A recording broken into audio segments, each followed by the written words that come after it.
All right, I'd like to call to order the Planning and Zoning Commission meeting for Thursday, May 5th. If everybody would please stand for the pledge. Moved it on. I was like, oh. I pledge allegiance to the flag of the United States of America and to the republic for which it stands, one nation, under God, indivisible, with liberty and justice for all. All right. All right. And so we're gonna have Natalie or Nicole operate the meeting. So be me. Natalie. Yep. Okay, so then don't. So my note here to say Nicole is not correct. All right, Natalie, would you please call the roll? Member Hubbard. Here. Member Garza. Member Peters. Here. Member Estrada. Here. Member Dugan. Here. Vice Chairman Benedict. Here. Chairman Miller. Here. All right, thank you. And Director, do we have any changes to the agenda? No changes, Mr. Chair, but I would like to acknowledge that this is Natalie's last meeting with us.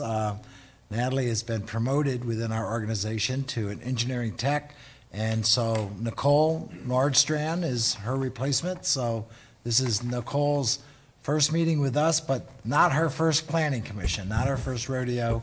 She was the planning commission secretary for the planning commission in Fairbanks, Alaska. Whoa. So, All right. so we're welcome Nicole.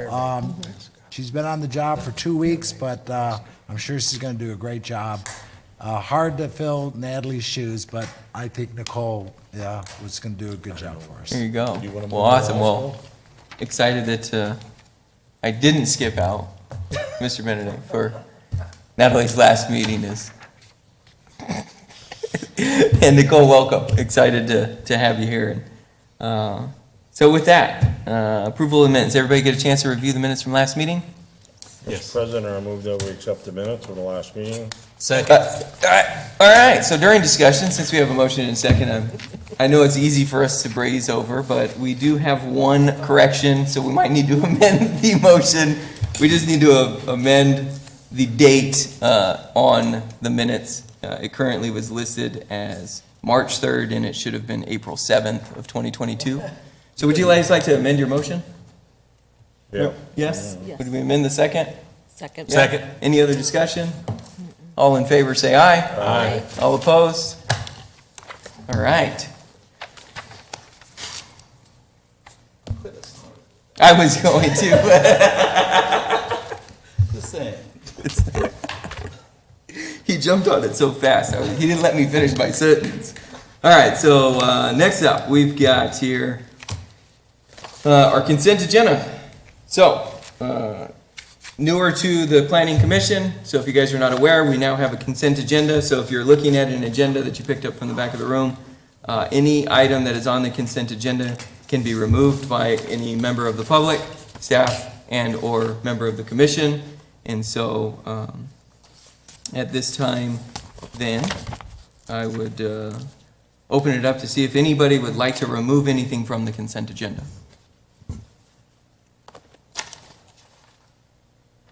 All right. Seeing nobody, I would entertain a motion.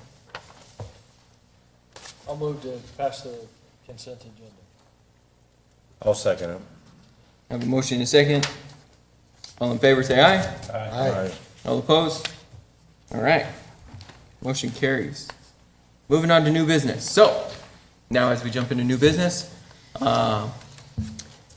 staff, just to give everybody kind of a rundown, staff will present the agenda item. Once that is complete, then we will, the commission will have the ability to ask staff any questions. Once that's completed, we will invite the applicant and/or their representative to come forward, add any more information, any clarification, maybe answer some additional questions that are pertinent to the applicant rather than staff. And then once that's complete, we'll open it up to the public. So if anybody from the public would like to speak to the agenda item. And so with that, we will start off with our first agenda item, public hearings consideration requested by the city of Casa Grande for an amendment to the 2021 PAD Design Guidelines, DSA-22-000051. Mr. Horn. All right. Good evening, Commissioners. So as we recently briefed the Commission on last month, staff is requesting an amendment to the 2021 Residential Design Standards for Planned Area Developments. The amendment is going to cover the following sections. It's Section 1A, open space, Section 2A, lot sizes, Section 2G, the housing product, and Section 3A, which is multifamily site development standards. As you know, recently there's been 7 requests for single-family subdivision zoned PAD to be rezoned to the R2 zone district. The intention for these requests was to increase the number of lots to take advantage of ADWR's, Arizona Department of Water Resources, new rule that if the applicant can show the request does not increase the water use from the original approval, they can increase the number of lots. So the catalyst for the request also was primarily related to lot sizes. So down below that, we have the PAD and the R2 lot sizes. So the PADs have lots as small as 6,000 square feet. Any lot less than 7,000 square feet shall be matched with an equal or greater amount of lots of 8,000 square feet or more. Additionally, the lot width for the PADs is 55 feet. Side setbacks are 5 and 10. For the R2, you can go as small as 5,000 square feet, a lot width of 45 feet, and the side setbacks are both 5. So the 7 PADs which have been rezoned to R2 resulted in the creation of lots varying in size from 5,000 to 7,000 square feet. And the overall number of lots for those projects went from 3,763 to 5,320, resulting in an increase of 41%. Now, it's yet to be seen if ADWR is going to approve that, as we haven't processed any of the final plats yet, but that's what the pre-plats had shown us. In an effort to ensure that these new R2 subdivisions reflect the same level of design quality, staff recommended that all of the residential design standards, other than the lot size requirements, be applied to the R2 zone subdivision. Those standards include open space, which has actually been increased to 20% due to the Planning Commission from 15% PAD standard. And then the housing product architectural requirements, lot layout and design, streetscapes, entrances, and perimeter walls, landscaping, among others. In essence, we were creating a hybrid R2 zone PAD. Since those requests, there have been concerns raised by City Council, Planning Commission, and community members regarding the appropriateness of converting the PAD zoned lots to smaller R2 zoned lots. These concerns primarily relate to ensuring that a range of lot sizes is provided, and so they don't have all cookie cutter 5,000 square foot lots all the same. The provision of adequate side yard setbacks, and then whether the narrow lot widths will result in streets being congested with parking. As you reduce the width of those lots, the driveway stays the same and you have less room to park cars. And all that's been covered with you in the past presentation. So in response to those concerns, staff recently presented potential amendments to both City Council and Planning Commission.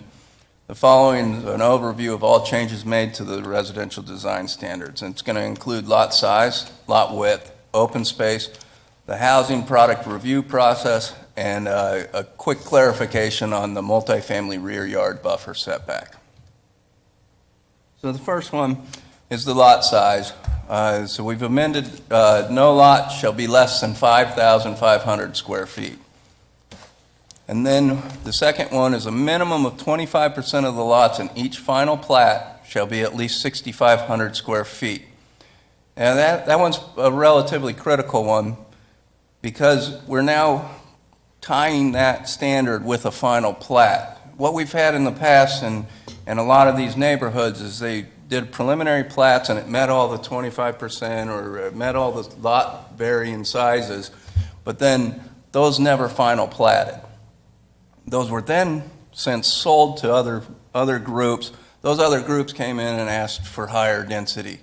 So in essence, it took the PAD and changed it to where all the lots ended up being too small or it didn't meet our lot criteria from the initial approval. And it's very hard for staff to track those changes in conjunction with already built stuff and 3 other builders doing something in a PAD. So now we've made that standard tied to the final plat. And then we also removed the stipulation for every single family lot space less than 7,000 square feet in area, an equal number of lot spaces of at least 8,000 square feet in area shall be provided. In regards to lot width, minimum lot width was reduced from 55 feet to 50 feet. Again, that kind of stands right in the middle of the R2 and the existing PAD standards. So we went from 45 feet for the R2, 55 feet for the PAD, and now we're settling on a 50-foot wide product. This is in response to feedback from the home builders, many of which created product lines with a 35-foot wide house. So that 35-foot wide house with a 5 and 10-foot setback will meet that 50-foot wide lot. And so staff is comfortable with that standard as existing PAD's standards include a stipulation that home builders provide that variety of lot widths, which will translate into a mix of lot sizes and widths. So if they have a 40-foot product, they're going to have to automatically go up to a 55-foot wide lot. In regards to open space requirements have been modified from 15% to 20%. However, there's an option for home builders and developers to reduce the required open space by providing larger lot sizes within the PAD zoning. And below are those exceptions. A minimum of 15% open space shall be allowed if the final plat has an equal or greater number of lots that are at least 8,000 square feet in lot area compared to the number of lots containing less than 7,000 square feet. And the second one is a minimum of 10% open space could be allowed if at least 50% of the platted lots in the final plat are at least 20,000 square feet in lot area. In essence, we're taking your recommendation and incentivizing open space in larger lots. Incentivizing larger lots by letting them reduce the open space amount. The additional modifications include the housing product. Housing product will now be administratively reviewed, which I know you guys are really upset with. But we're going to follow, we have a certain set of criteria. It's either a yes or no answer. So we will be making that an administratively approved application. And next, in the multifamily development section, when adjacent to single-family residential zone districts, building setbacks shall be a minimum of 25 feet. Within that 25 feet, a 15-foot buffer setback as set forth may be incorporated into that. However, the yard of the home shall be separated from the 15-foot buffer by a fence, wall, or similar functional barrier. In essence, what we'd like to do is not have that additional setback be part of the rear yard of the product. So we want to amenitize that to be like open space for the entire community that's being developed. And we also want to make sure that we're mitigating any adverse impact on other residential zone districts. So you can see the image below or to the side where we have a sidewalk running behind those build-to-rent products. And then we have room for the rear yard to be after that. And it can sit in that 25-foot buffer, but it can't sit in the 15 feet landscape buffer. In regards to notification, we did provide notification by posting it in the paper, and we did send the staff report and revised PAD guide to select active home builders, consultants, and land use attorneys. We did get one comment back. It was from Hillstone Homes suggesting some edits to the housing product requirements regarding garage doors. And really, it just ended up being a point of clarification we could clear up with them. It was just more questions asked about the garage standards. In conclusion, staff recommends the commission forward a favorable recommendation to the mayor and city council to adopt that certain document entitled 2022 Amendments to the 2021 Residential Design Standards for Planned Area Developments. And do we have any questions? Any questions for staff? Very thorough. No. Member Dugan? How does these compare to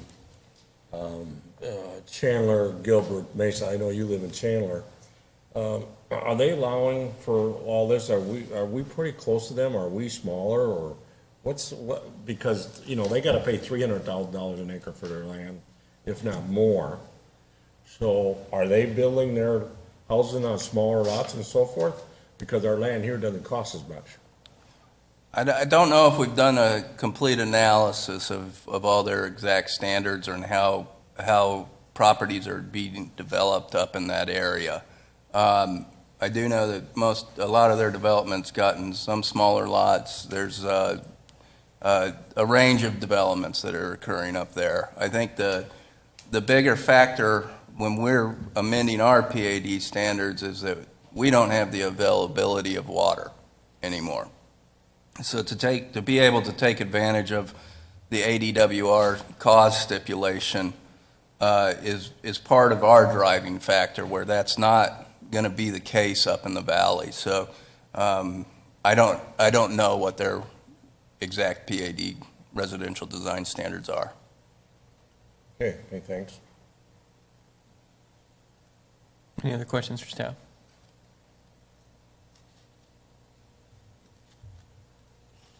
Can you wrap my head around your multifamily next to single family setback? Sure. I read it and I just, So in essence, we have a 25-foot building setback from property line. So if you from look the at structure for the actual unit itself. Correct. And then you can have a rear yard, and typically on build to rent, those are about 10 feet. Yeah. So your house would be 25 feet. You could have a rear yard that's 10 feet wide, and you still have a 15-foot landscape buffer. But we want to utilize that landscape buffer as an open space for the entire residential community. Yep. And also mitigate it from affecting whatever residences are next to it or abutting it. Yeah, you're good. You'd said it, I read it, and then that now clicks. Okay. Thank you. I was like, what? What are we doing? Awesome. Any other questions for staff? No? All right, cool. So, no other questions, and since you're the applicant, I assume you guys don't have any questions for the applicant either, so. At this time, then, I will open it up to the public. Would anybody from the public like to speak to this agenda item? Let's come forward, state your name and address for the record. Thank you, Mr. Chairman, members of the commission. My name is Chris Morgan with United Engineering Group, 3205 West Ray Road, Chandler. I'd like to talk, I think first, staff deserves all credit in the world, as does the city, for this new document. I think it's a step in the right direction. I think everybody's done a really good job with it. I would like to just point out one thing, kind of as an engineer, and also because we've got a couple projects coming up that this is going to come into play. The requirement that a minimum of 25% of the lots in each final plat shall be at least 6,500 square feet. And probably the best way to illustrate my question and consideration is to kind of use an example that we run into pretty frequently.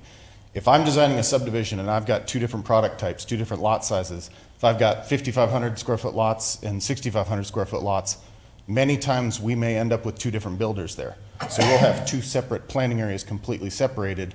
If those builders aren't going to go all at exactly the same time, or it may just be two builders that we're not going to operate as the master developer, we'll final plat those separately so that they can record them, bond them, secure construction, financing, so on and so forth, and they do operate independently.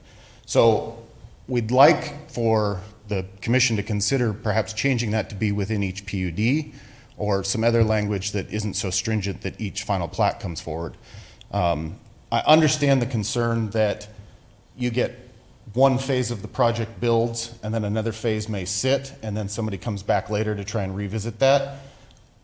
At that same time, when that happens, they have to come before this body and ask for a discretionary approval. So you would still have the power to look back at the original documents and say, what's the justification to deviate from what was already agreed to? So, thank you. All right. Anybody else from the public? Seeing nobody? I'm gonna look over to staff. So, Mr. Morgan makes a good point, and I do really understand what his concern is.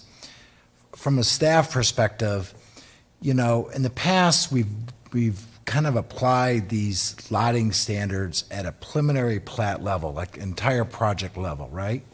And then you have a preliminary plat, and it all works fine with the lot mix, and they final plat one section, and let's say they final plat the section with the smaller lots, but something happens in the marketplace and the bigger lots never get platted. And in fact, that's happened in our community. We've had preliminary plats where maybe one final plat was platted, but all the rest of it has sat vacant for 15 years. Now, eventually, as Mr. Morgan indicated, when that next final plat comes in, they're still kind of beholden to the preliminary plat. It might have been expired, but, they're kind of beholden to it. But we may be going for many years with not having the lot mix in that neighborhood that we're really looking for, and just having, whatever lot was platted first for that market, for that developer. So for that reason, staff has said, look, the only way we can really ensure that we're going to get the mixing of lots that this code is looking for is to make sure we mix them per final plat. What could happen from a development standpoint is that means land developers might have to make bigger plats, right? Because one section is for one builder with the 5,500 lots and another builder with the 6,500. So they might have to have a larger plat. The one compromise that I think I would be willing to make is to say that the mix had to be in one plat or in two plats that were processed and recorded concurrently. So I don't have an objection if we had two final plats, as long as I can record them both at the same time and ensure that's going to happen. But, doing one now and one sometime in the future really concerns me.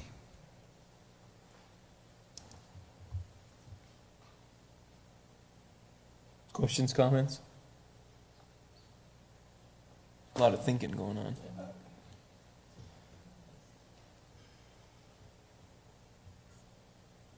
I agree with his concern, because we have all lived with, this issue where part of it was done, and those folks have lived with it for 15-something years. And, the other piece of that on my mind is, I guess for me personally, I'd like to see them mixed well, so to speak, not have one huge block of smallers and one huge block of bigger. To me, it's much more attractive and much more appealing to have them mixed, somewhat closer together, which would drive it toward being something that had to be done in a final plat. So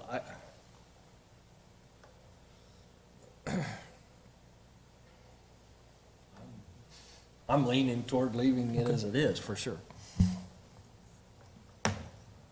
Anything else? Anybody else?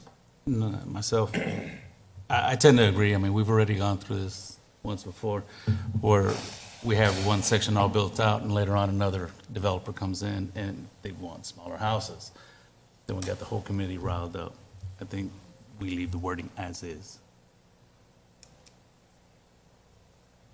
Member Dugan, you seem to have something on your mind. No, you know what, I lived in town on an 8,000 square foot lot, and I thought that was small. The backyard was off a field, and they're talking 5,500 to 6,500. 8,000 is so small. I just can't get over this 5,500 to 6,500 square feet. It's so small, it's unbelievable. You know, to stick a 1,500 to 2,000 square foot house on a 5,500 square foot lot, I think is absolutely nuts, but that's me.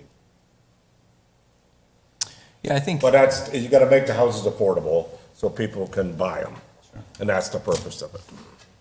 I think there's a good point raised. I don't Yeah. know, I mean, and I don't know from the concept of, I'm trying to think of it from a PAD standpoint. I mean, if you just took an entire, like, and you pick any subdivision within the community, right? How that would be, how staff would be able to handle applying that. Does that make sense? Like because now all of a sudden, if it is in different phases, you think Mission Royale and there's what, 4 or 5, could be 6 builders at some point in time. That would create a pretty complex process, but I get the concern because it makes sense. It does make logic sense to go, okay, well, how do we handle that? But I do think the concurrent thing would work, at least from that standpoint. If it was a developer that was going to sell out to a builder, at least if you knew you could run them concurrently to hit that mix, I think that would create that compromise. Assuming, are we able to make an amendment to that in this with a second hearing and moving forward? Your motion can, be to modify this language if you wanted to. I mean, Okay. that's in your prerogative, so in your motion, if you want to do that, we'll just bring that forward to council, whatever modification you recommend. The city council will have the final say on this anyway, right? Pardon? The city council makes the final. Big brother. say on this anyway. Big Brother's going to make the decision. Yes, on a code change, a zoning code amendment, council is the final decision, requires a passage of an ordinance by council, yes. Member Hubbard. I like this. I don't like the smaller lots myself, but I know people are wanting it too. But we also need to think about the water, and I know that's another issue. Okay. So we need a motion. Peters, anything? No? Member Could you go Benedict. back on the screen to how you'd have to say the motion? We'd like to forward a. Here we go. Thank you. So, as is, if you read that. You can cross out this last part. I think that's doubled there on the. Oh, it is. That wasn't intentional. You don't want to say for planned area developments, for planned area developments? No, I think. Hurrah, hurrah. It's really driving home the point. Mr. Chairman, may I make a motion? You may. Chairman, I move that the commission makes a favorable recommendation to the mayor and the city council to adopt for the amendment of DSA-22-0051 for the provisions of the 2021 residential design standards. Second. Any discussion? No? You second it? I second. Wasn't able to get you your concurrent. Hopefully city council will. Yeah, that would be a very interesting language piece that maybe we can work with, you could work with staff as it leads into council if it's a potential option. So I have a motion and a second, any other discussion? I have one favorable recommendation that you guys put in there, I'm glad that was, where you can put lots up to 20,000 square feet, you're giving them more the area plus than that. So that's, you want to see that because maybe some developers would start building some 10 to 15,000 square foot lots. Okay, that is really, I really like that thing. Awesome.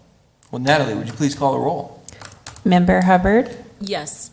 Member Peters, Aye. Member Estrada, Yes. Member Dugan, Yes. Vice Chairman Benedict, Yes. Chairman Miller, Yes.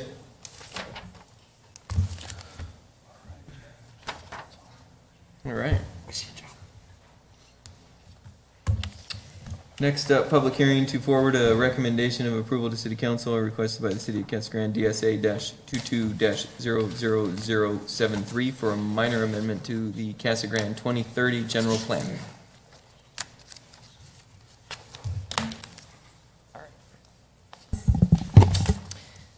Good Chicane, evening, right? planning commissioners. So this is a general plan amendment in front of you, and just a little bit of clarification, because it's not very often that you see general plan amendments. I just wanted to give a little bit of background. So there's two types of general plan amendments. There's major general plan amendments that can only occur once a year. This year's schedule for major general plan amendments will, and there's a couple of them, they're going to be coming in front of you in a couple of months. But minor general plan amendments can occur at any time. And the current general plan defines what's considered minor and what's considered major. And this item in front of you is to change a roadway classification, which is defined within the general plan as something that can be considered as minor. So what would happen is, should you recommend that council approve this, council would hear it at an upcoming meeting, and then it would be decided upon. It doesn't follow the same protocol as a major general plan where you have to hear the item twice before going to council. So this specific request is, like I mentioned, to change the roadway designation for certain portions of Rodeo Road. In the Casa Grande General Plan 2030 guide, there is a map known as the Planned Roadway Network, which outlines all of the planned principal and minor arterial roadways throughout the city. Rodeo Road, which is highlighted for you, is currently designated as a minor arterial for its entirety. It plans to ultimately run to Burris Road on the west, and it goes all the way to Hennis Road on the east just short of I-10. And although there's not a plan for a bridge across I-10, Rodeo picks up again on the east side of I-10 from Hacienda to Toltec Buttes. And it's in its entire width, it's currently classified as a minor arterial roadway. The request in front of you this evening is to revise the roadway classification for certain portions. The areas in yellow between Burris and Pinal, and between Peart and I-10, and then east of I-10, would all be reclassified as a major collector. The only portion of Rodeo that would remain as a minor arterial is the area in blue between Pinal and Peart. You might be wondering, well, what is a minor arterial and what's a major collector? So I'll give you a little bit of background on that. A minor arterial roadway, how the road is currently classified, has a planned width of 110 feet. And it's considered a high-capacity road in that it's designed to handle a large volume of traffic. And it's intended to deliver traffic from collector roads to other minor and principal arterial roadways. Some examples include Treckle Road and Cottonwood Lane in town. And you'll see on the street profile here, you typically have 2 lanes in each direction, bike lanes on each side, detached sidewalk. Here's a street view of Cottonwood Lane, and you see exactly that.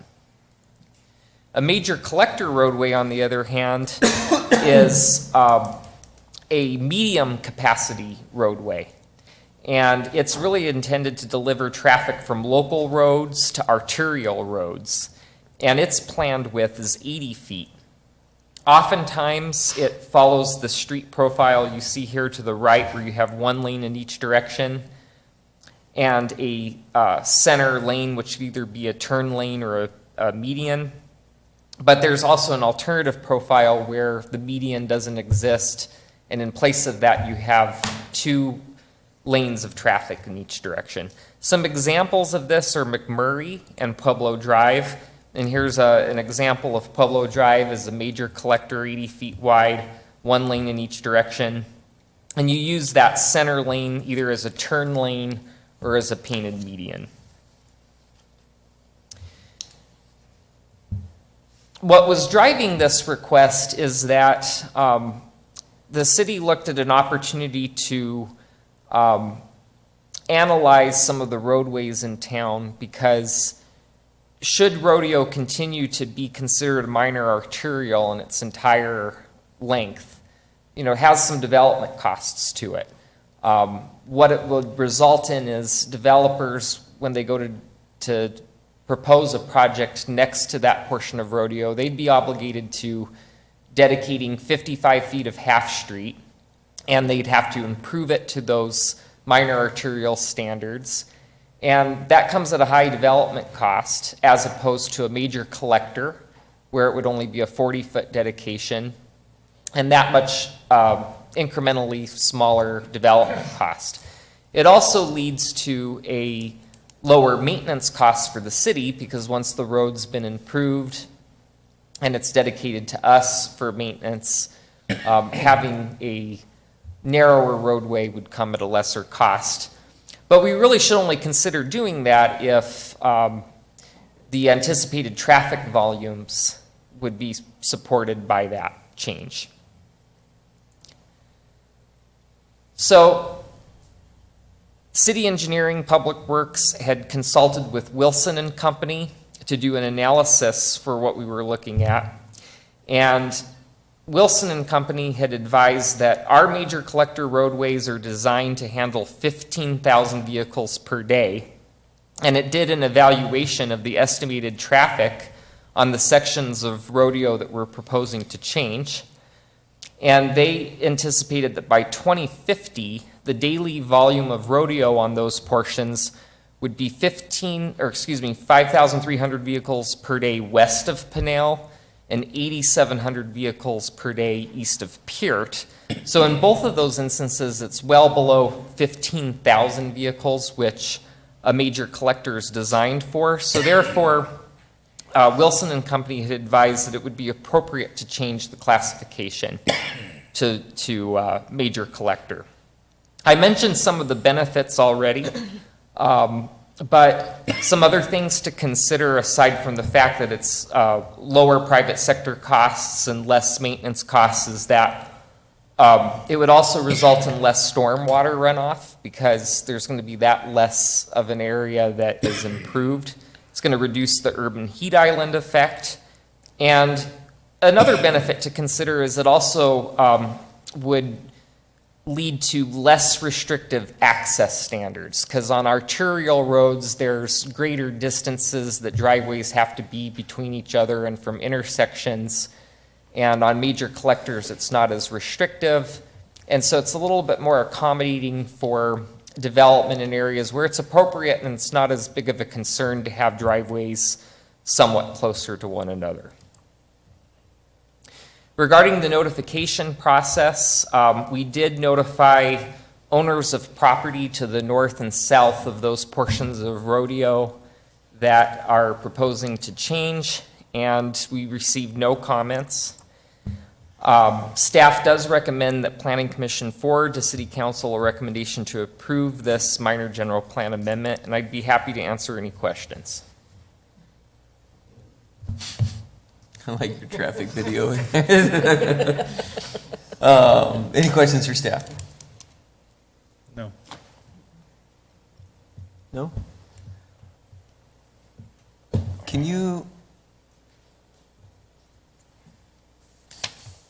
we go back to the exact sections? Oh, you want to see where the location would be? Yeah, there we go. Okay. So where it's highlighted in yellow would be the sections that would be changing. So it's between Burris and Pinal, and then everything east of Peart. So the only, yes, including what's east of I-10. So the only portion that would remain as a minor arterial lies in between Pinal and Peart. Okay. It's already built to that standard, isn't it? There's portions of it that are where I would say it's lacking, well, yes and no, because even like between Pinal and Treckle, up to Casa Grande Avenue it is, and then as you get closer to Treckle, it's not. And then there's portions west of Treckle, or excuse me, east of Treckle as you get closer to Peart on the south side of Rodeo. None of that development's occurred yet, so none of that dedication's occurred. But all that would still stay as a minor arterial until you got to Peart. I think that my only concern in regards to this, and it's not a true example, but it's the closest thing I can envision is Courtson right now, because there is no overpass, there is no on and off ramp, and you've got those two neighborhoods. I drop my children off I take my child to school there every day. It is a nightmare, because it's only one lane coming out of that. It's an absolute, I've sit through that light for 3-4 cycles sometimes. And so I fear that even though, it kind of dead ends, that with residential development, whether we can find water or make water or transport water or whatever it is needed to build units, that would be my big concern. I guess I understand it, but then at the same time, having 2 lanes getting out of there would create an easier flow, like currently on Courtson, just getting out of there, having 2 lanes going all the way through from east heading west through Peart. And I envision the same thing with a lot of the developments coming through Rodeo, and what's being, potentially built with the number of homes and land that's just over there in general, as well as connecting it all the way to Burris, which would be a corridor. That would be my only concern in regards to this recommendation, I guess.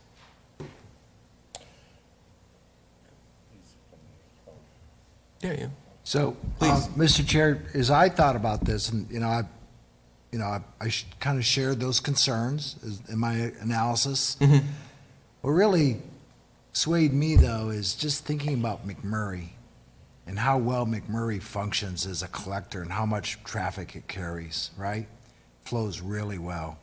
Lots of, so, and as James has shown that, a major collector can handle 15,000 cars a day. We're not, and if we don't project with our current proposed residential developments anywhere near that, even if we can get more water, we're not going to be pushing that 15,000 on these segments, just because of the intervening street networks.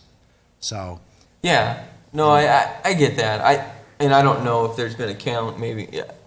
Do we know what comes through Courtson heading east through Peart on a regular basis? I'm not asking you to rattle it off the top of your head unless you can. That'd be impressive. But but I can envision, right now it's Mission Valley, and I can't remember the subdivision to the south side of Courtson, which actually has access to get to Cottonwood. Montera Village. Montera Village has access directly to Peart, has access to, and so, and there's just a ton of traffic that comes through that small little corridor regularly. And so I understand the capacity side of it. I guess it's more of a 1 time a day or 2 times a day. It's really probably the only time it's affected, when school gets in and when school gets out, ultimately. And so if there's not really schools pegged in these areas, that would make sense. I guess just another, item to consider is, even though when you look at that map, it looks like just a small area is remaining a minor arterial. No, it's a big area. Everywhere that's highlighted in yellow really hasn't been built yet. Yeah. There's a small portion of Rodeo west of Pinnell. It goes to the greens, but right now it's just basically a pilot road until you get to the greens, which is about a half mile or a mile west of there. And none of Rodeo east of Peart's been constructed. Yeah. So, to kind of frame it that way, there isn't traffic on it right now at all. So ultimately, there would be a roadway, but it wouldn't be to the minor arterial standard. So you're concerned about how Courtson and Peart work? Well, it's the closest example I can think of for just north of where, or I guess it's currently just south of it, but Rodeo Road trapped between I-10 and PERT is a similar environment as Courtson is today. Not the future Courtson, but as it is today. So if you transplanted that forward and those subdivision, Mission Valley was able to access up into, there was another phase and it grew into Rodeo Road, other potential developments. If we're gonna do that, I think there's a lot of traffic that runs in and out of there. And how the single lane works, other than you're getting your timed lights, is that what you're gonna tell me? So there is more traffic on Courtson than there is on Rodeo. Sure, yeah, I understand that. And of course, eventually there'll be an interchange at Courtson and so on. One of the problems with that intersection of Courtson and Peart is the current geometrics of it. So you've got that right turn going eastbound to southbound, it's really hard to make. So that slows everybody up making that right turn. So that backs traffic up while people are waiting for the right turners to go. So a bunch of things in that intersection, I don't really feel you can compare to what we're gonna build at Rodeo and Peart and at Rodeo and Pinell. Those intersections will have better geometrics, the left turn lanes will be long enough to store the cars turning left. So, I guess to quote Dugan, I'll say, you need to put a right turn lane in there. Because that would solve a lot of Courtson's issues right now, heading west, through PERT, if you had a right turn lane. and, But you know, I know it's not been developed, I get all that, I'm not asking you guys to go build it, I'm just saying. I just don't want that same issue to be happening in that thought process. It's a little bit unique of a scenario. one other one I think of is Treckle south of Florence Boulevard is 3-lane roadway. And you don't really see huge backups on northbound Treckle at Florence. There was a little problem there with the left turn lane being too short, but, it works, it flows really well. I really don't think there's gonna be an issue with these two.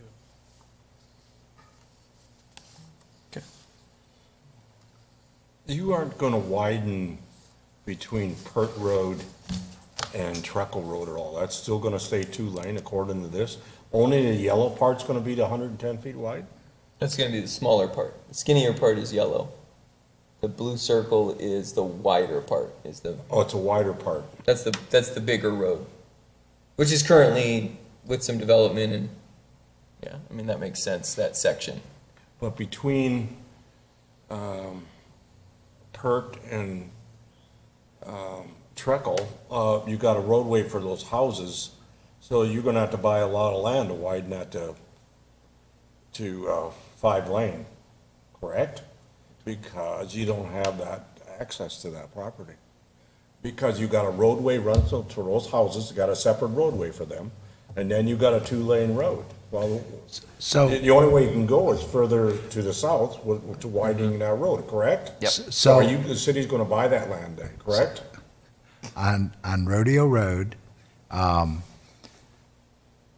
east of Treckle, between Treckle and Peart, okay? Yeah. That's the section you're talking about, Yeah. right? The developer on the south side of Rodeo Road Yep. is going to build basically 4-lane arterial through there, and the existing rodeo is by the homes is going to become a frontage road. Okay, so that right of way is going to be shifted to the south, and we're going to be able to get the facility through there. We're already working with that land developer. I had a meeting with them, I think, last week to talk about that. And they will have left-hand turn lanes so they can turn into their subdivisions. Yes, that it's a frontage road along those homes, and it's going to have an outlet further down by probably where Colorado comes in, but there's a design for that to be a frontage road, and then Rodeo Road will be built parallel to the frontage road as a 4-lane facility. Okay. I got it. All right. Any other questions? All right, then I'll open it up to the public. Anybody from the public like to speak to this agenda item? Seeing nobody, I will close the public portion. And a motion. I do need one, yes, otherwise we'll be here for a while. Mr. Chairman, I'll move to recommend approval of the minor general plan amendment DSA 22-00073, assuming I have To the city council. You gonna forward a recommendation to approve? approval. Didn't I say that? No, that's right. You just wanted to approve it. You didn't want to. No, I want to forward a recommendation. I want to recommend approval to There you the go. city council. Jeez, okay. I second. Motion and a second. Any discussion? Natalie, would you please call the roll? Member Hubbard, Yes. Member Peters, Aye. Member Estrada, Yes. Member Dugan, Yes. Vice Chairman Benedict, Yes. Chairman Miller. Yes.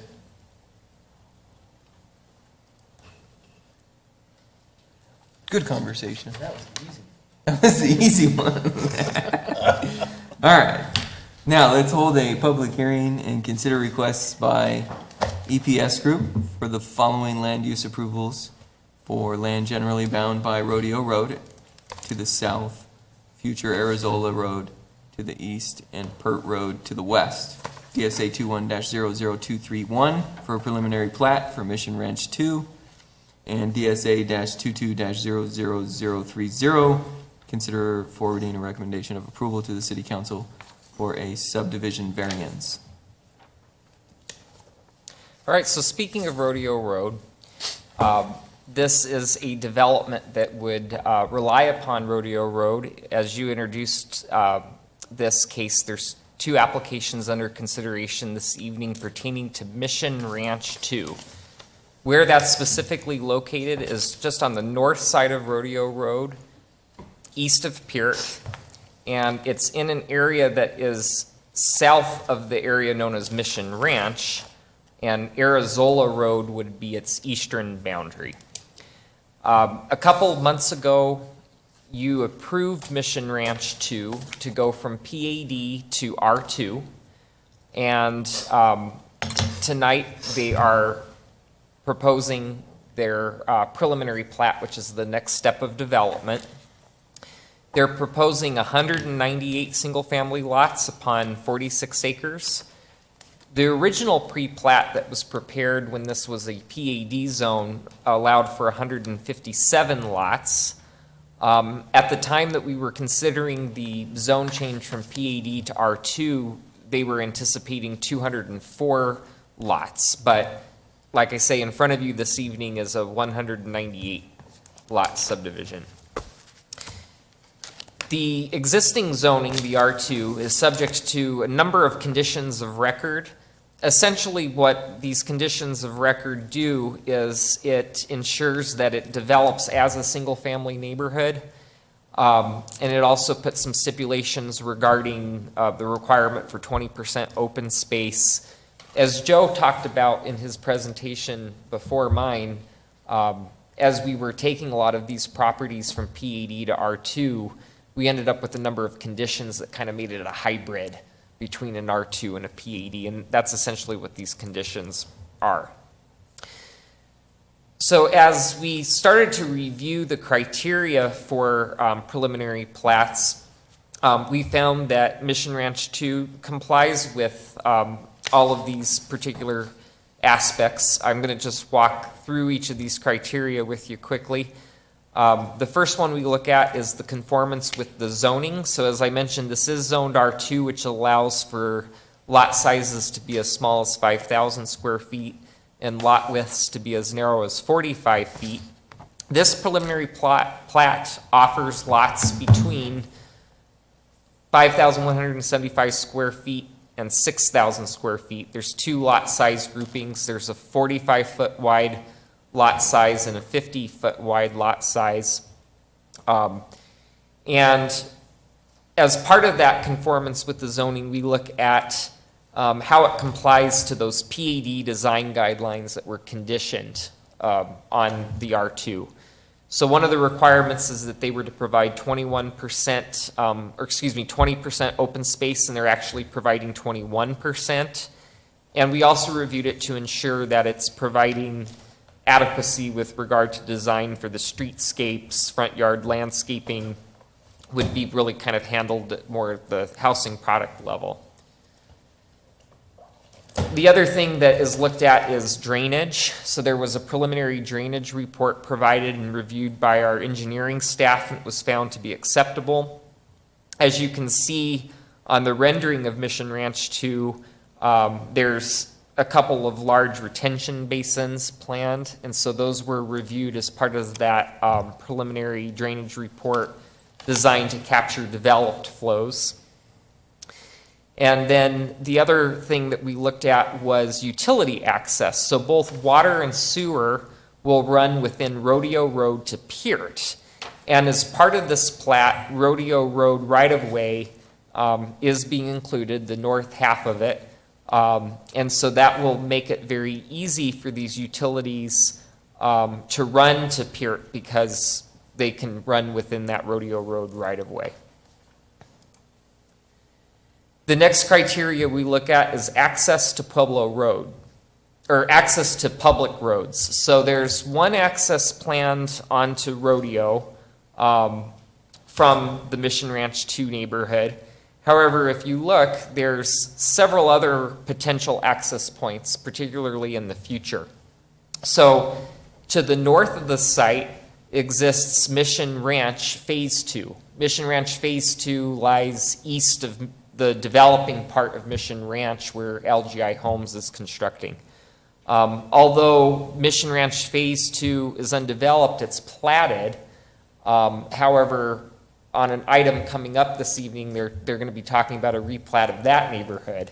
However, one of the things that we've done in coordinating these two neighborhoods is to ensure that there is a connection between the two neighborhoods. And so there will be a way for the Mission Ranch 2 traffic to head north, which will allow them to exit onto Arizola, or even continue to go west through the developing part of Mission Ranch to get onto Peart through the two existing driveways on Upland and Grisham. The other thing that we look at is compliance with subdivision regulations. So one block within this preliminary plat does happen to exceed what's required by subdivision code.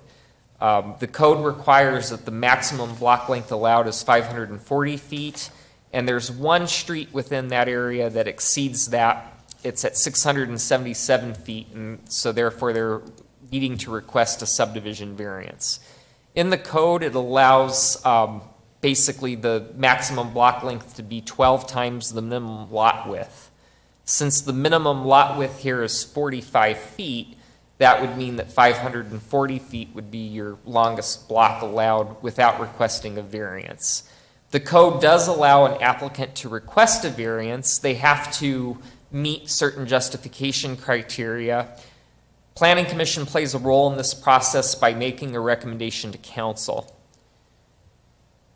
Staff's okay with the variance request because firstly, they're not that much over the 540. But secondly, what they're providing mid-block is a traffic calming measure known as a chicane. You see a photo of it down below where there's a portion of the road that narrows. That helps reduce speed. That's one of the largest concerns with long blocks, is the longer the block, the more speed a car tends to pick up. And the other aspect that they're accounting for is they're providing a mid-block open space spine. So it will help break up the monotony of house after house after house. And due to the fact that there's chicanes proposed, there'll be a walkway in that green belt, and to cross the street, it'll be safer for the pedestrian because they'll be crossing in the area where the street is narrower. And there's just an example of a subdivision within the community that has a mid-block open space spine, and you can see how it kind of just offers a nice break between the houses. One of the reasons why staff's in support of this variance as well is that it provides for good pedestrian connectivity So despite the fact that there isn't a road cutting through this block, there is still a way for people to get from street to street. And really, a street in this area would not really be used to its fullest potential. It really wouldn't be anticipated to see a lot of traffic on it because it would just be put in just for the sake of making the block shorter. And it would lead to long-term maintenance costs by the city to maintain a road that's really not truly needed. But on the flip side, there is pedestrian access, and that open space would be maintained by the HOA or the Special Maintenance District. So regarding the next steps, should Planning Commission consider the pre-plat this evening, it would be subject to council approval of the subdivision variance. Planning Commission would make a recommendation to whether or not to approve this subdivision variance. City Council would decide on this variance at an upcoming meeting. You would be approving or denying the pre-plat this evening. If it were to be approved, then the council would consider the final plat at a later meeting. And should the final plat ultimately be approved, then the developer would move on to permits to begin constructing the subdivision. Regarding the notification efforts, everything was followed, which is required by code. Staff did not receive any comments. I believe this afternoon there was an inquiry at our front desk. I didn't personally speak to the person, but once they realized where the location was, their concerns were mostly addressed. They were under the belief that it entailed far greater lots. So staff recommends that Planning Commission approve the preliminary plat subject to technical modifications and conditions that are not only within the staff report, but there has been some updates. Specifically, the update that I want to make mention of is that the pre-plat may need to be modified to reflect a vehicular connection to Mission Ranch Phase 2 to the north to align with any revised vehicular connection planned by that neighbor to the north. And then regarding our updated conditions, one thing that I wanted to add that wasn't within the staff report is that, actually there's two things. Prior to the acceptance of the final plat for review, a cause certificate providing for the proposed number of lots must be provided.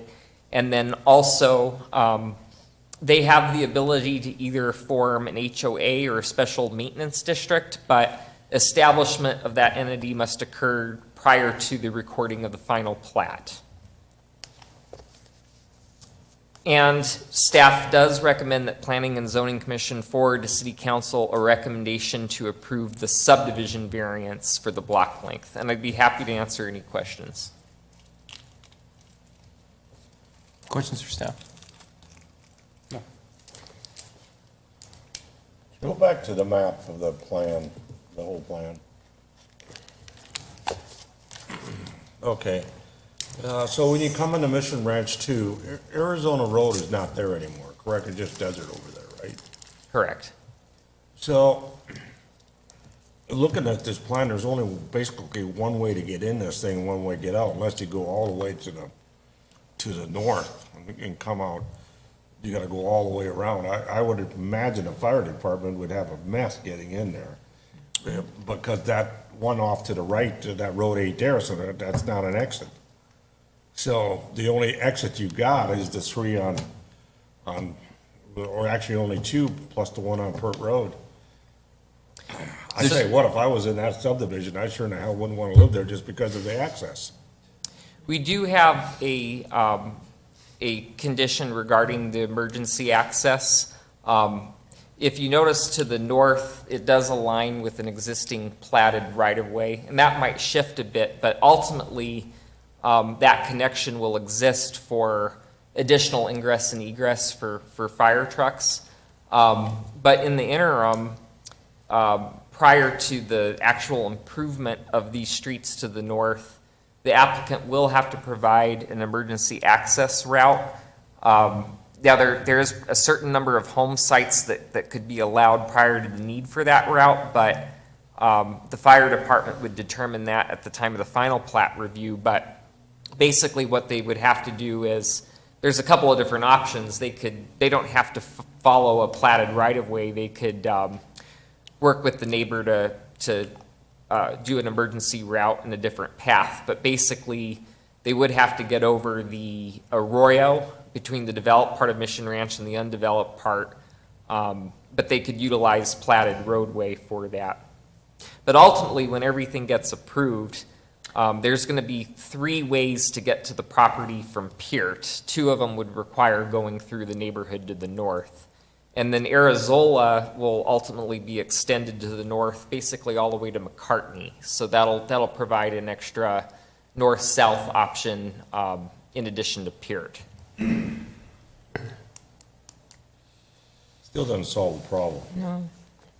You're just beating around the bush, because really, there should be another way of the Mission Ranch 2 to get off on, you can't go out that way because there's no road there.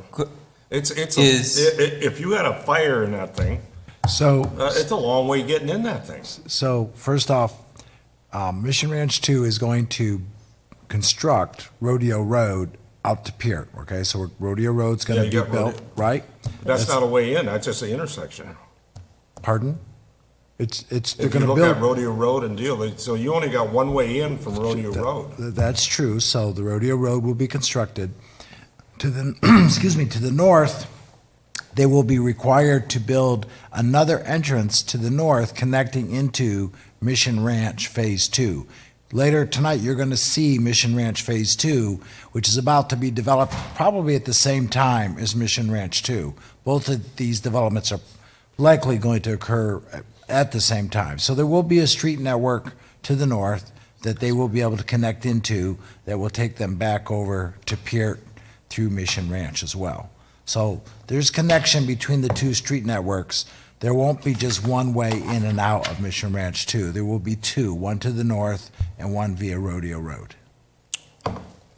Are both these developments required to do their half-street improvement on Arizola? Yes, So then eventually, so technically, you can go Rodeo over. Do we have the ability to create Mission Ranch 2, not Phase 2, but the one that we're seeing right now? Do they have the flexibility to say, depending on the other one, if they chose to have direct act, get rid of the little stub that goes up into that subdivision and just stub it to Arizola? Can they choose to do either way? Can we give them that flexibility? the problem is Arizola doesn't connect to anything. Well, just come down and over to Rodeo. So you go around. Right, but we want to have 2 ways in, we want to have a way in that's not just using Rodeo, you know what I mean? It's not gonna happen. Yeah, well, Well, why won't it? someday it will, yes. It'll happen before we start building homes in Mission Ranch 2. There'll be the connection, yes. Yes. But until that day. Until that day, until we start building homes. When we start building homes, we will have 2 connections. Yes. To the north, So you're gonna require that before you can build a home, that those are done? yes. So The connection current, exists. but currently, so say, because this is Mr. Willis's, right? This is the project of. Mission Ranch 2 is Mr. Willis's, Yeah, yes. so say he wants to go to develop right now, Right? but Mission Ranch Phase 2 decides not to move forward with developing, Right. then he doesn't have his 2 access points. Well, he does, because those lots, those right-of-ways in Mission Ranch Phase 2 are platted. Those are platted public right-of-ways. So they have a way to cross over. They He would can just have to build, construct he a can culvert. build the street. The street can be built legally. The right-of-ways exist. Now, what you're going to see is Mission Ranch Phase 2 is going to want to replat. You're going to see that later tonight, right? And eventually they may reconfigure those streets, but again, they will connect public right-of-ways into Mission Ranch 2. So we're confident that we can get the access of Mission Ranch 2 through Mission Ranch Phase 2 at the same time. So how do the residents get to their homes without traveling through local streets? They Just travel only through down Rodeo Road? Rodeo Road, yes. Rodeo Road would be the primary entrance into this neighborhood. And eventually they'll be able to get to their neighborhood via Arizola, because you'll see on an upcoming presentation, Arizola is going to continue north and tie in to Palomino Parkway right at McCartney. Okay. And then the subdivision to the left over here, to the west?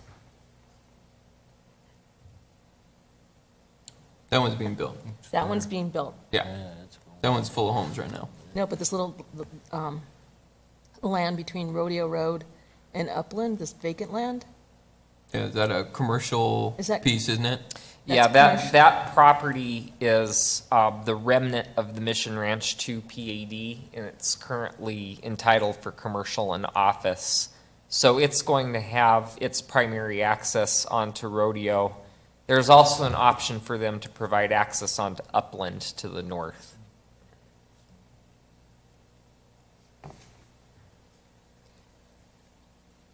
So even if Arizola is built up, there's no way to get access? I just feel like you're so clustered in the subdivision without being able to get out.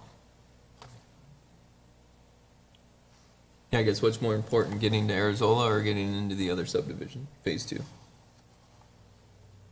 Yeah. The problem though, like they said, which after saying it makes sense, because even if you had access to Arizola and this developer But you developed Rodeo Road and developed their half street on Arizola, the only way to get there is through Rodeo Road. Exactly. So that becomes the problem. So by doing this, they're solving that problem. It's indirectly, in a way. So it makes sense.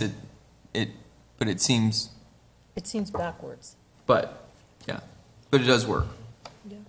Well, that's because we don't have, we will later on have access to what's going on in Phase 2. Right. That's what I'm saying. So Like, so we'll be able to, you'll go directly north and then hit Grisham Street and then take that out to Arizola and then go north again. Right. That could be 5 years from now. Yeah. Well, you See, and I said, think that's where, what I'm trying to wrap my head around is the development of these properties. Paul says. I mean, it could end tomorrow, right? If we go back to 2006, 7, 8, bam, all of a sudden we go, hey, everybody says, man, that was nice. And you got 4 homes sitting over there in Mission Ranch too, Right. and then, and nothing else was ever built, then that's the problem. Yeah, that's absolutely true, but on your agenda tonight is the Mission Ranch Phase 2. Right. That's the rezoning of it is on there. The preliminary plat is under review. You're going to see Maribella rezoning to the north that, as James mentioned, involves the extension of Arizola all the way to McCartney, essentially. So all of these developments are being processed right now for planning entitlements so that they can be sold for new finished lots. And they all start with M, so it helps. I know, I'm like, we could have gone Mission South, Mission Ranch too. I was like, oh man. It's confusing. We should have been more creative. Mission Valley's just south of this too, right? Like, we got a lot of missions happening here. Be sure that there's a 2 in each of those. Yes, Yeah, that's right. That's going to be a priority, yeah. All right, so where are we at? We're at applicant status, aren't we? Can we bring the applicant forward if they would like? If you please feel free to come forward and speak to this agenda item. Thanks for being here. What's that movie quote? Letting us fumble through our conversation here. I'm Josh Hannon with EPS Group, and I really don't have anything. James and Paul answered questions, so if there's any other additional questions, I'm here. That's uneventful. Any questions for the applicant? More of a city issue. Okay. Apparently their issue is not with you. Okay, That's a good thing. that's a good thing. That's a good thing. Yes. All right, well, thank you for being here this All right. evening. All Thank right. you. At this time, then, I'll open it up to the public. Would anybody from the public like to speak to this agenda item? Miss the days when they would just rush forward and form lines, close the public portion. Nice. And, commission, what's up? Dugan, you seem like you're, No, I'm fine, if somebody else can make the motion. no, I was just, I mean, No. now's the time if you have something else that you No, wanna no. articulate, please The do. city council has to approve it too, doesn't it?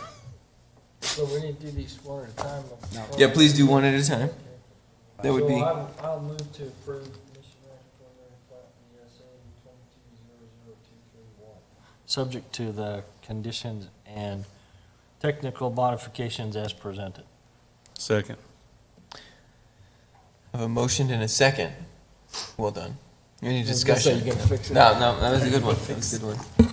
Updated with the updated conditions too. Man, He threw it all out. what just happened here? You changed screens and we have more conditions? Oh, technical and, Yeah. okay, yeah. Send it down. Any other discussion? All right. Natalie, would you please call the roll? Member Hubbard, Yes. Member Peters, Aye. Member Estrada, Yes. Member Dugan, Yeah. Yes. Vice Chairman Benedict, Yes. Chairman Miller. Yes. I want the city council to worry about that. All right. We got a second one to approve, by the way, guys. You want- So I need another motion.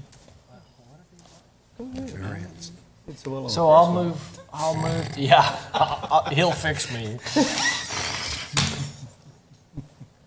I'll move to forward a recommendation to the council to approve the subdivision variance for block length, DSA 220030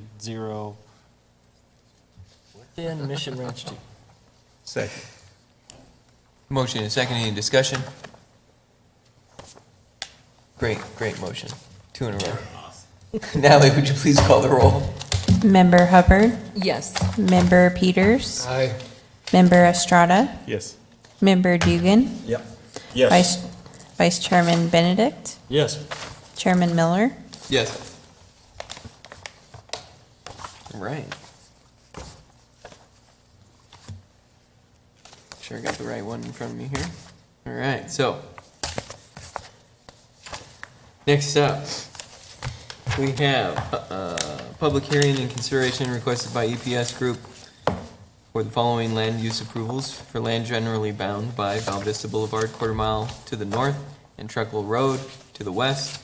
DSA 21-00180 preliminary plat for Villa Arroyo, and DSA -22-00055 to consider forwarding a recommendation of approval to City Council for a subdivision variance. It's like deja vu. It is. So these requests are very similar to the last presentation. It's the same applicant, and they're requesting the same things, a preliminary plat and a subdivision variance. Just needed Mission Ranch 3 or Right. something. Mission Ranch 2 Junior. So this was another property that was zoned from PAD to R2 a few months ago. And tonight in front of you is a preliminary plat proposing 853 single-family lots on approximately 211 acres. The original approval, back when this was a PAD and had a previous preliminary plat that since expired, was for 723 lots. At the time of the rezone a couple months ago, it had been talked about the possibility of 951 lots. So tonight, it's been reduced by close to 100 lots. Here is the proposed layout that is shown on the preliminary plat. That's right. And like I mentioned, the zoning of the property is R2, and it's subject to a number of conditions of record, just like Mission Ranch 2 was. And basically, the point of those conditions of record was to help ensure a lot of better design that you wouldn't otherwise get with an R2 zoning. It tied it quite a bit to the PAD residential design standards. when reviewing preliminary plats, there's certain criteria that have to be evaluated, and the first one is conformance with the zoning. So in an R2, you have, again, 5,000 square foot minimum lot sizes and 45-foot minimum lot widths. This preliminary plat proposes 3 different lot size groupings ranging from 5,175 square feet to 6,600 square feet.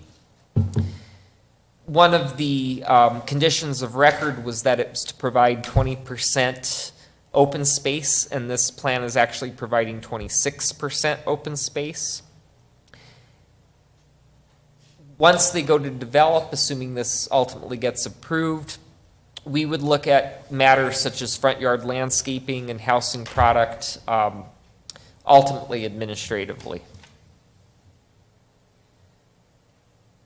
We also look at drainage. So in this area, drainage primarily goes from the northeast to the southwest, and there was a preliminary drainage report provided that analyzed developed and historic flows. The placement of the retention basins was determined adequate to capture the developed flows, and the historic flows are being transmitted appropriately.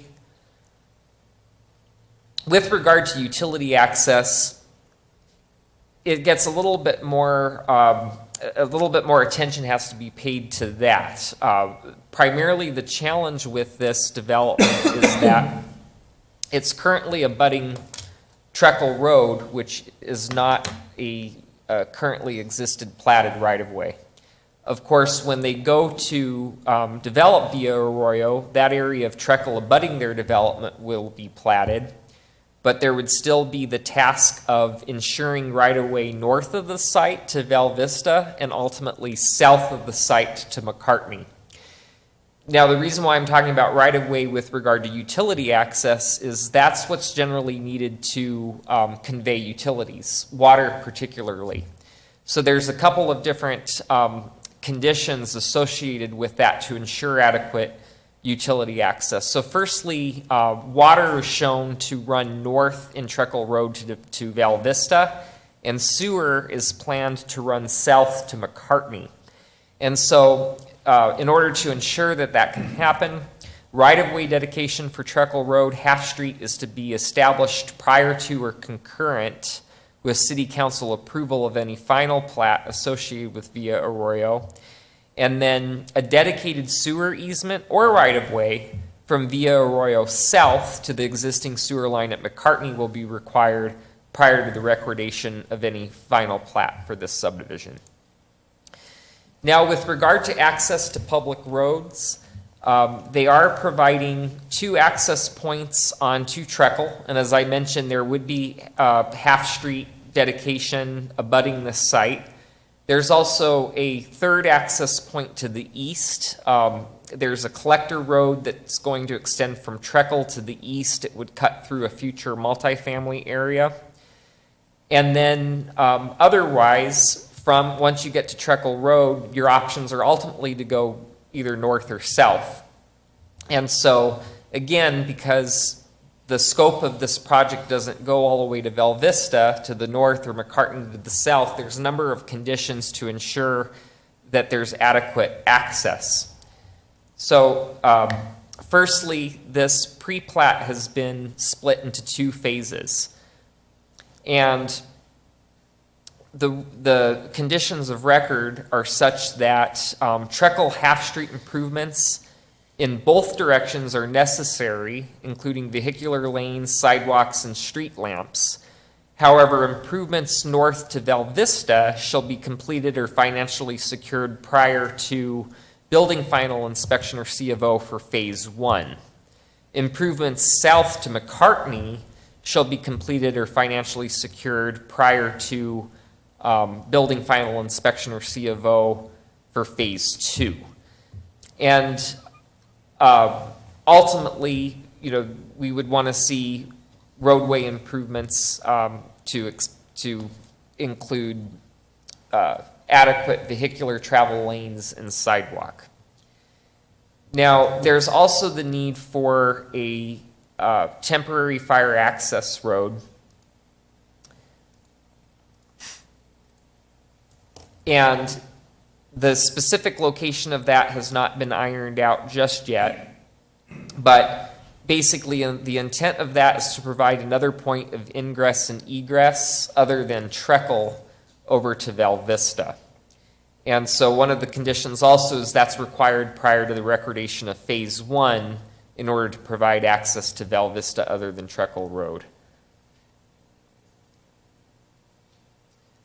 This was just kind of going backwards a little bit just to show you the scale of what those right-of-way extensions would entail. Obviously, they're a lot closer to Val Vista. It's about a quarter mile to the north, and it's a little bit more of a haul down to the north end of the Arroyo Grande subdivision, just north of McCartney.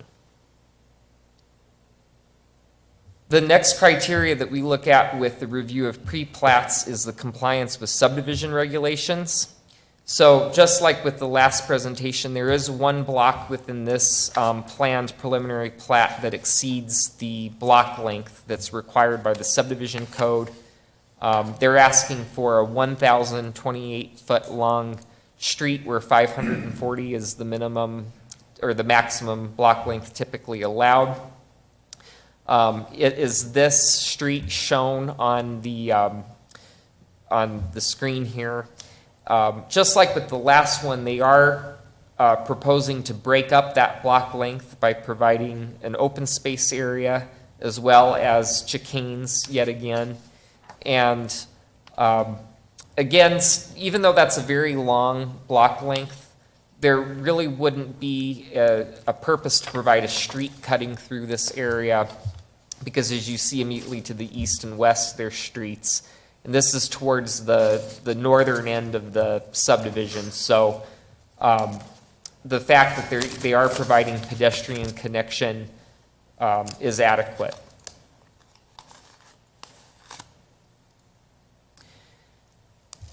There is a technical modification, even though those chicanes were provided on the landscape plan, we are asking that that the preliminary plat be updated to include that as well.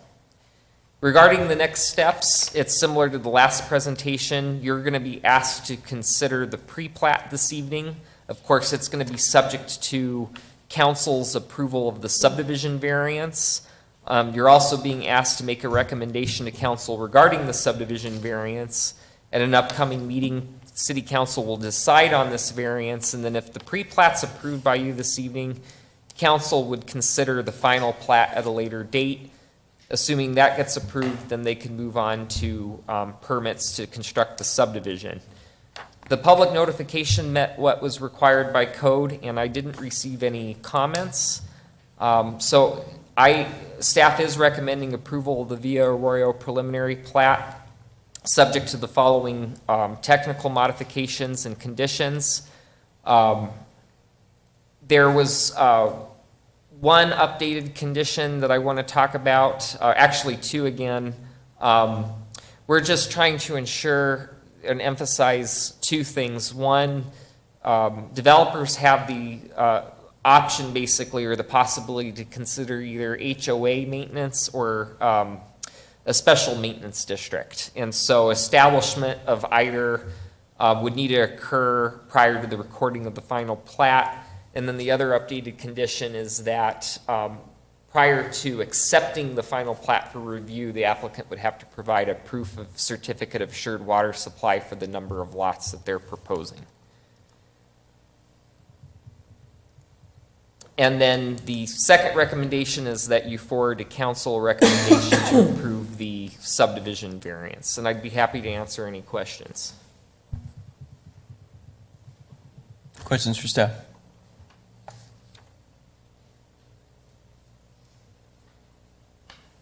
No?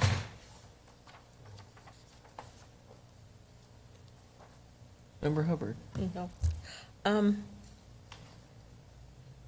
So the roadway from Treckle, from McCartney to Val Vista on Treckle, doesn't Velago own that? Aren't they supposed to be doing the road?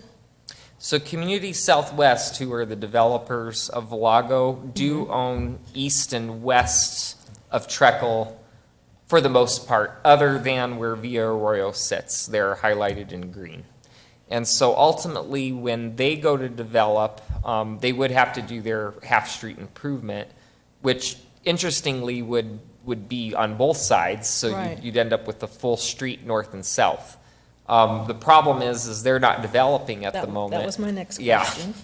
So, the situation is this site needs to get access. And it's okay to go just north to Val Vista at the time of phase one, because it's not gonna generate enough traffic and whatnot to prompt the need for an access both north and south. Right, 'cause But it's definitely closer. by phase two, they'd have to look at extending it south towards McCartney. So we would have to Valaga would have to basically make a road from the bottom of phase one all the way to Val Vista. So actually, what's going to happen is, Community Southwest does have to dedicate the right-of-way for the road to be built. The developer of this subdivision will actually construct Trecle north to Val Vista. Val Vista? Yeah, but he has to get the right-of-way from Community Southwest. We have had some initial discussions with that, and Community Southwest is aware of that request. And then ultimately, Community Southwest would have to dedicate the right-of-way for Trecle South to McCartney. And so from a timing standpoint, the city does have the construction of Trecle South to McCartney in our CIP, but it's programmed for about 4 to 5 years out from now, and subject to our bond election. So depending on the timing, this developer may have to actually construct that too if he wants to build his entire subdivision before the city is able to build Trecle as well. But Community Southwest, essentially, their responsibility Okay. is going to be for dedicating the right-of-way. Paul, is it true that Community Southwest does not have water rights for anything beyond phase one? That is true. So we're looking at probably Single-family rentals. quite a ways out. Sorry. So we're talking about you're right. So we can't wait for Community Southwest to build Trecle because it Right. may be a long time. Exactly. Thank you. Can you go back to your more detailed shot? Yeah, right there.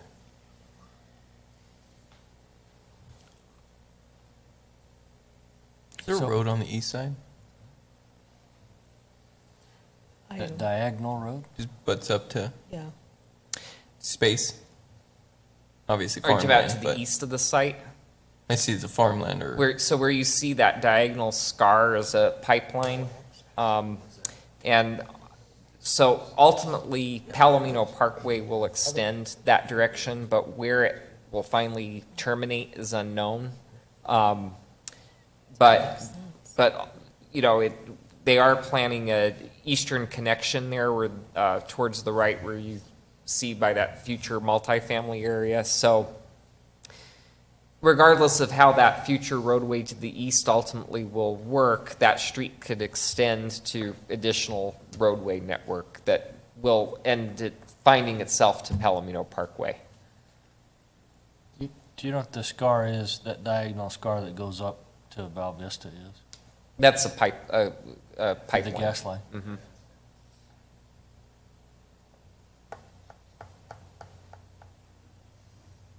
Okay. Any other questions? I'm going to ask a fun one about open space. Phase one and phase two combined have a 20% open space, Correct. but not specifically to each phase. So each phase has to stand on its own. Okay. In the off chance that The the other one next doesn't phase develop. won't develop. So they, Perfect. even though the total amount of open space when you look at the entirety of the acres is 21% or what have you, incrementally, just looking individually at each phase, it's meeting that 20% minimum. Perfect. All right. Any other questions for staff? No? Yeah? guess James, what are you trying to tell us with your circle on the east to the multifamily, that goes to nothing at this point? It allows access for the future development to the east. Right. And also, because the area to the east doesn't have cause, there's a lot of unknown right now in terms of exactly how that's going to develop. Right. So it's going to, yeah. its roadway network hasn't been completely worked out, but at least there's that connection point to tie a roadway network to that if necessary.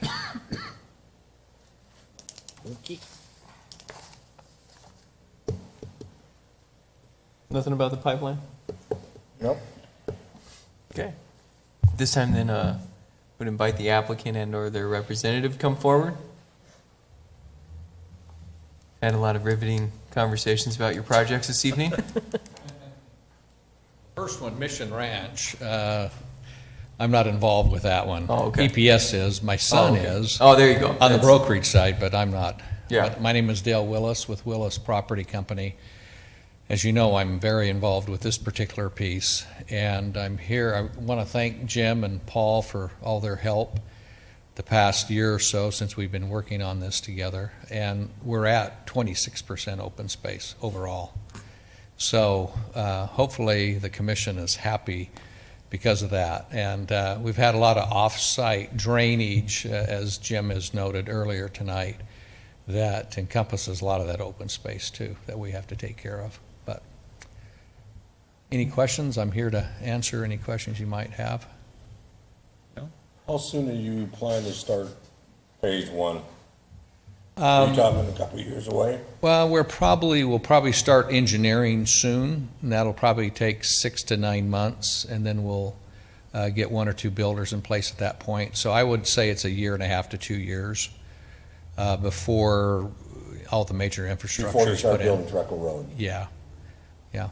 And I just want to note that there's some major dollars that we're looking at there, and, visiting with Paul and Jim, we realized that there will be some type of impact fee credit that we have talked about on Valago's portion, or Community Southwest portion, that we have to build on their behalf. And so, and we're still working with Arizona Water Company to secure water up in that region too, which is another challenge right now. So. Any other questions? No. Thank All right. you. Well, thanks for being here this evening. You bet. Thank you.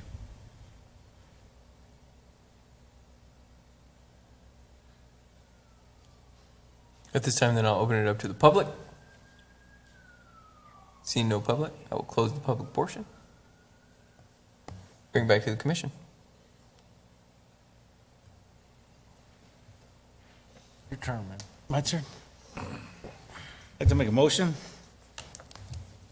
I recommend approval of the Villa Arroyo Preliminary Plat DSA -21-00180, subject to the following technical modifications and conditions set by staff.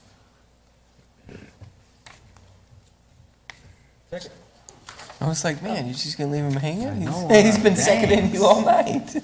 Motion and second, any discussion? No. Natalie, would you please call the roll? Member Hubbard, Yes. Member Peters, Aye. Member Estrada, Yes. Member Dugan, Yes. Vice Chairman Benedict, Aye. Chairman Miller. Yes.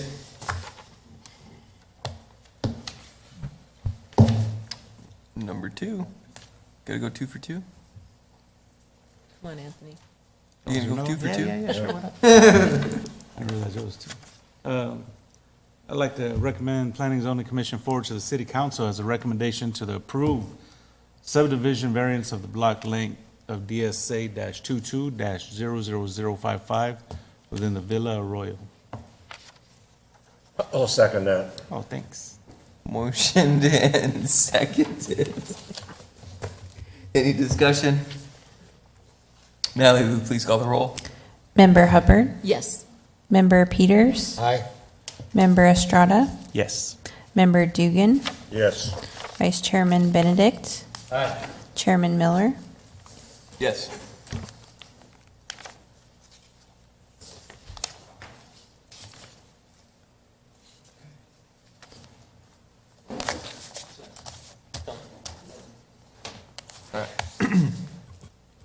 All right. Next up, we're going to hold a public hearing and consider forwarding a recommendation of approval to City Council for a request by Cohen Van Loo Consultant, Inc. for DSA-22-00037 for a major amendment to Maribella Planned Area Development.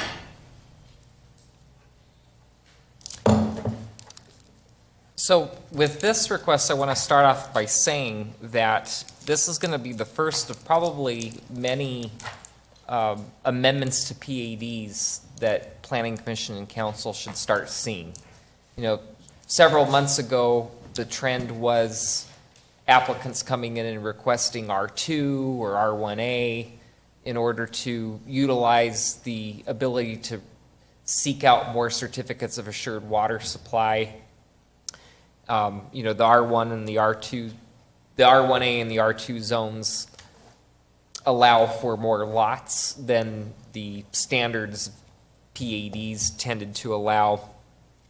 But as Joe presented earlier, with these revised PAD standards, we're hoping that this will help bridge that gap. It'll result in lots that are smaller than what the previous PADs were allowing, but lots not as small as what the R2 was allowing, addressing a lot of those concerns. So the request for Maribella is basically to accomplish two things. The first is to remove a 25-acre area designated for single-family residential and instead allow it to be a 25-acre medium-density build-to-rent multifamily area at 10 dwelling units per acre. On the left is the existing PAD, on the right is the proposed changes. You'll see near the southwest corner of McCartney and Palomino Parkway is where that proposed medium density use is. And then the second request would be to revise the single family area to accommodate for some smaller lots, and it would result in an increase in density from 2.63 dwelling units per acre to 3.17 dwelling units per acre. Now, it's a little bit of an anomaly because actually the total number of single-family lots gets reduced. Currently, there's 274 single-family lots within Maribella. The ultimate number would be around 251 single-family lots. The reason why it's a reduction in lots but an increase in density is because instead of all 104 acres being for single-family, now it's just basically 84 acres because of the medium density being carved out for the build-to-rent product. So what this PAD amendment would do is it would align itself with the proposed amendment to the PAD standards that Joe presented this evening. Currently, the PAD would be subject to the 2021 PAD design standards, which would obligate the developer to construct lots no narrower than 55 feet and lots no smaller than 6,000 square feet. They'd have to provide a lot balance, which is basically for every lot less than 7,000, they have to provide an equal number of lots over 8,000 square feet. There's a minimum open space requirement of 15%, and they'd have 5 and 10 side yard setbacks. So what they're proposing is to align itself with the pending 2021 PAD design standards. That would allow a minimum lot width of 50 feet instead of 55. They get a smaller minimum lot size of 5,500 square feet. Now, there is a requirement per the pending amendment to the design standards that would require a lot balance. So the PAD guide would ultimately need to assure that that would be followed as well. but they would have to also up their open space to 20%, and the side setbacks have remained unchanged. It would still be 5 and 10. I can tell you with regard to the open space, because it's still a relatively low density, the 3.17, that can, more than likely easily ensure meeting the 20% open space or well beyond that. When reviewing amendments to PADs, these are the criteria that have to be evaluated. I'm going to just focus on these highlighted items. The first one I want to talk about is the interrelationship with the plan to conditions both on and off the property.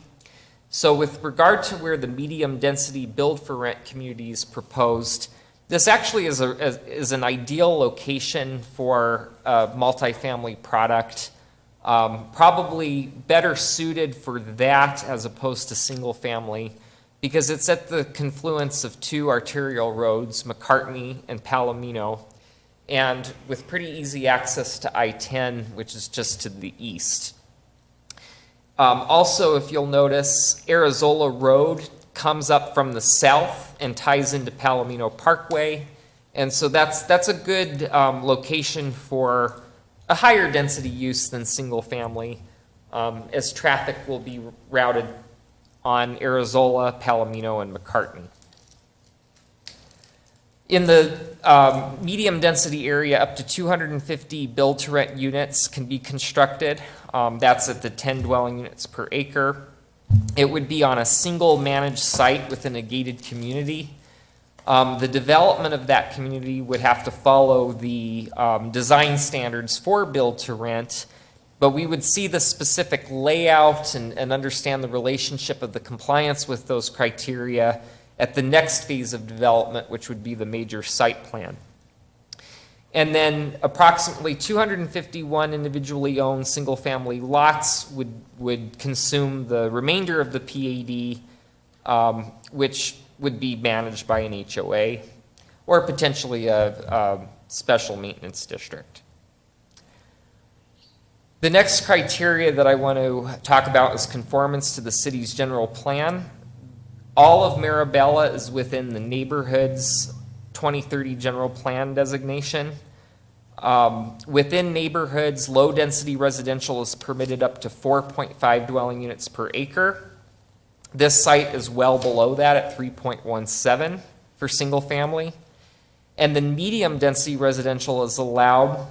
On sites up to 25 acres, they can have a density of 10 dwelling units per acre, which is met.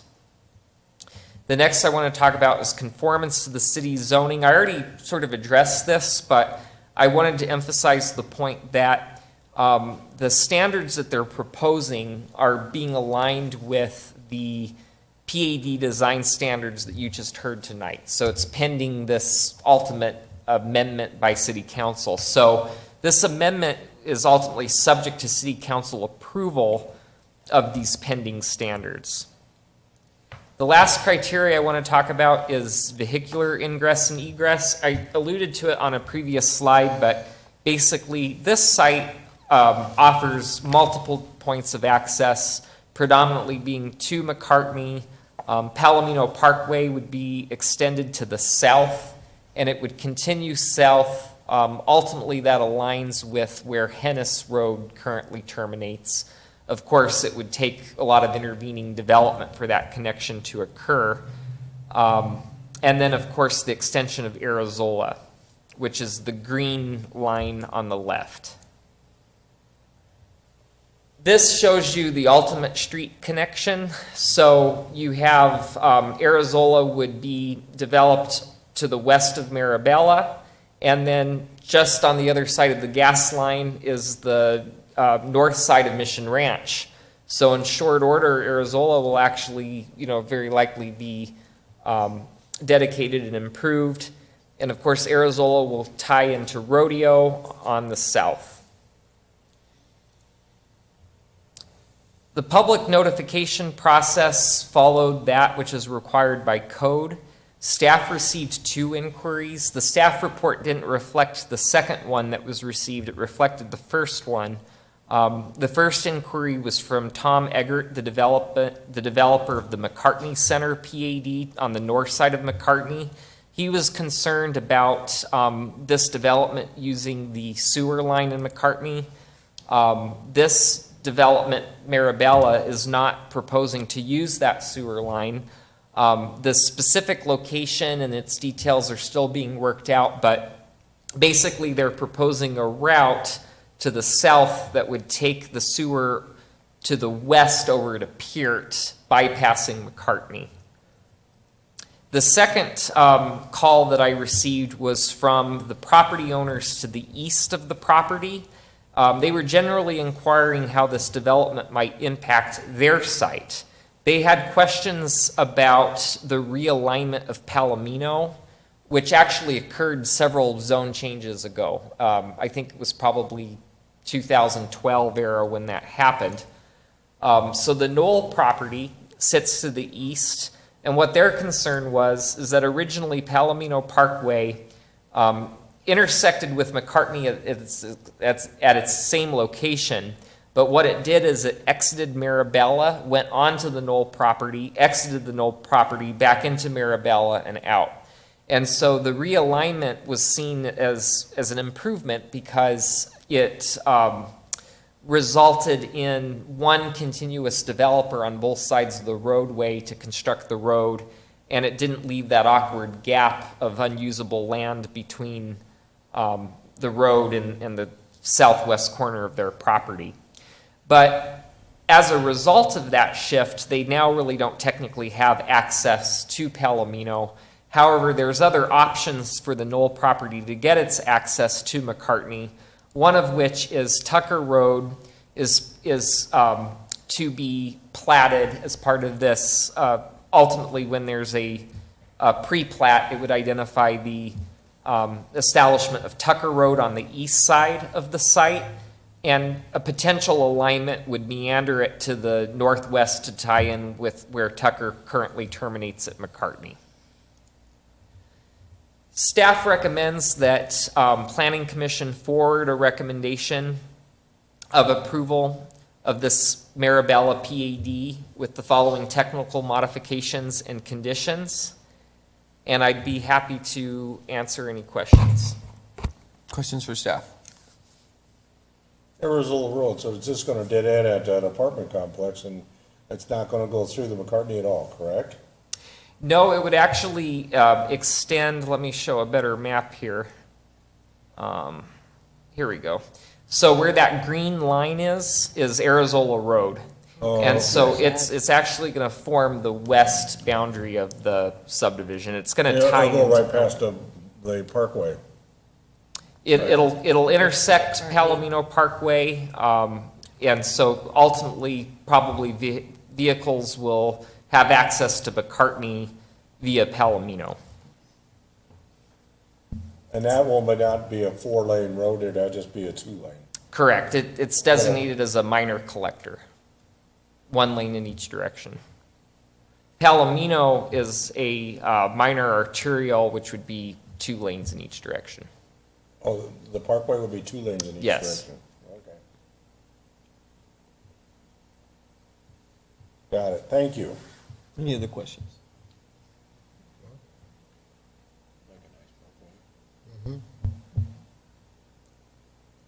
Yeah, said a yes. You got a question? No question. Okay. All right. At this time, then, I'd like to invite the applicant and/or their representative.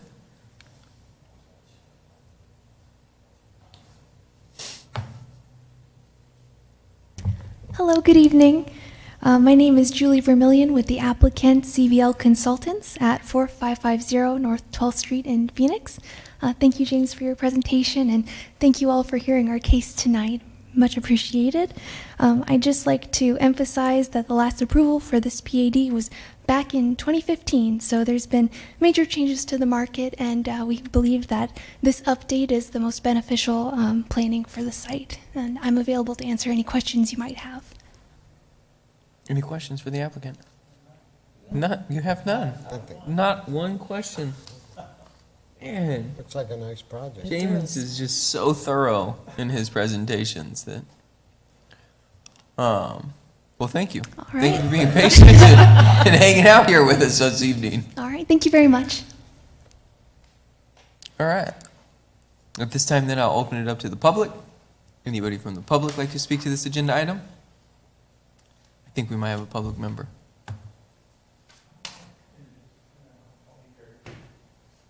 All right. Good evening, Commissioners and Chairman. My name is Jeff Zimmerman on behalf of McCray Gomez. We are the owners, partners of this site. We've owned dozens of properties in Casa Grande over the last 20 years, and we're thrilled with this one. Thanks to the staff for working with us. We started these conversations about a year ago. And we're headed towards an R1A with the wider lots. We've heard a lot about the R2, but staff guided us that we needed to go bigger with a 10 and 5 foot setback. We were happy to do that. Then we were, staff told us that the PAD amendment was coming. And then we needed to revise to meet those things. And that criteria was a little bit different than what we were bringing, but because of where we were in the project, we were happy to go ahead and make those changes, and we feel good about it. We talked about open space. We're about 28% open space, so we feel really good about that. So anyway, just wanted to introduce us and happy to address any questions. Yeah, on the built for rent, are those gonna be like horizontal apartments that you put 10 to 12 per acre and single story, or are they gonna be two-story? Right now, the plan is that they would be single-story units. To be what? Single story. Single story, okay. I got it now. Thank you. I will make a comment that whoever laid this out, if you told me that, what was the percentage of open space you're at? 28%. It feels, or it appears to be more, which I like. We feel good about it. Yeah, Thank you. so I like that design because it makes it seem like there's more open space than there is. So it's a good design. Mr. Morgan, who's going to speak, he deserves credit for that. He's the engineer. All right, awesome. Thank you. Yep.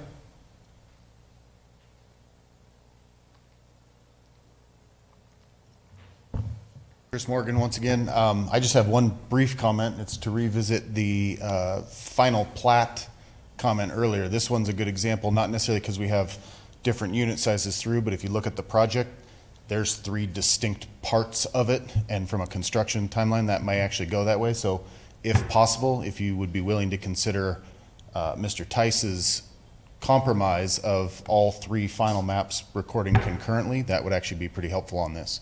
Thank you. Okay.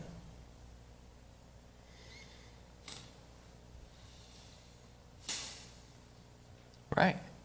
Am I in the public portion? Yes. Yeah? I feel like owner, applicant, I'm all kinds of confused now. You guys are messing with me. All right.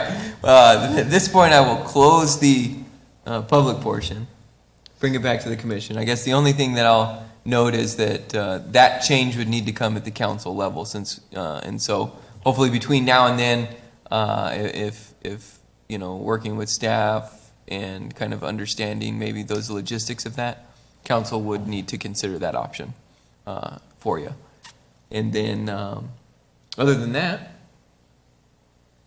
commission, what would you like to do this evening? Mr. Chairman, I make a motion to approve a favorable recommendation to the city council for DSA-22-000037 with the recommendations from the staff. Second. I have a motion and a second to forward a recommendation of approval. Any discussion? Hearing none, Natalie, would you please call the roll? Member Hubbard? Yes. Member Peters? Aye.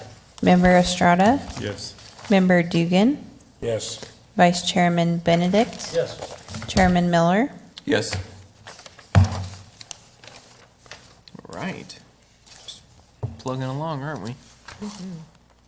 All right, so we're going to hold a hearing and consider forwarding a recommendation of approval to City Council requested by United Engineering Group for DSA-22-00085, a major amendment to the Mission Ranch planned area development. Gotta love our missions around here. Yes. So this is another PAD amendment, and the request is to amend the PAD to provide an increase in lots. They would be able to increase the lots because they're proposing to utilize the amendment to the PAD design standards, which would take the current required lot size of 6,000 square feet minimum down to 5,500, et cetera. Again, I just want to emphasize that, just a few short months ago, this type of request would have been in front of you as an R2 or an R1A, which would have allowed lot sizes as small as 5,000 square feet and 45 feet wide and 5 and 5 setbacks. So hopefully this amendment to the PAD will provide a good compromise between lots that aren't as restrictive as the currently in place PAD standards, but aren't as dense as what you'd get with the R2. But specifically, the amendment would increase the existing approved density from 3.37 dwelling units per acre to around 4 dwelling units per acre. It would be going from a 344 lot PAD to approximately 411 lots. So Mission Ranch, just because it does get confusing with all the missions, Mission Ranch basically is comprised of 2 phases. There's phase 1, which is the area closest to Peart, and it currently is being developed by LGI Homes. In fact, we were just told by them this week that 100% of the lots have building permits issued out on them. So it's now basically built out. Phase 2 is the undeveloped area on the other side of the wash between the developed area and future Arizola Road. It's currently platted.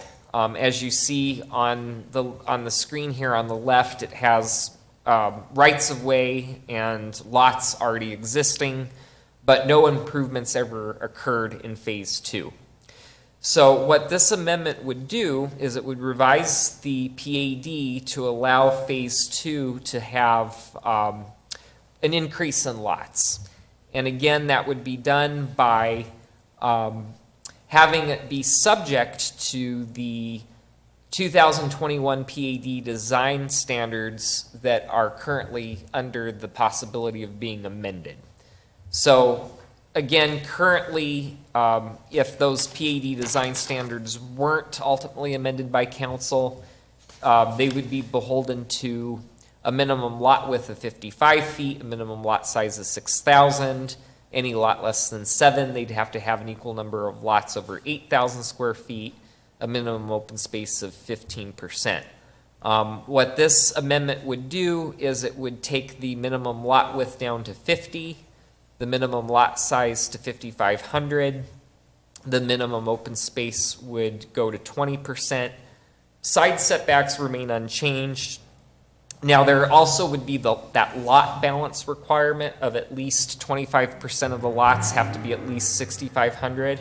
My understanding in talking with the applicant is, it's a challenge for them to meet that criteria because their argument is that if they were to look at the PAD as a whole, it would clearly meet that, but just as the phase 2 plat being looked at, it would be more of a challenge.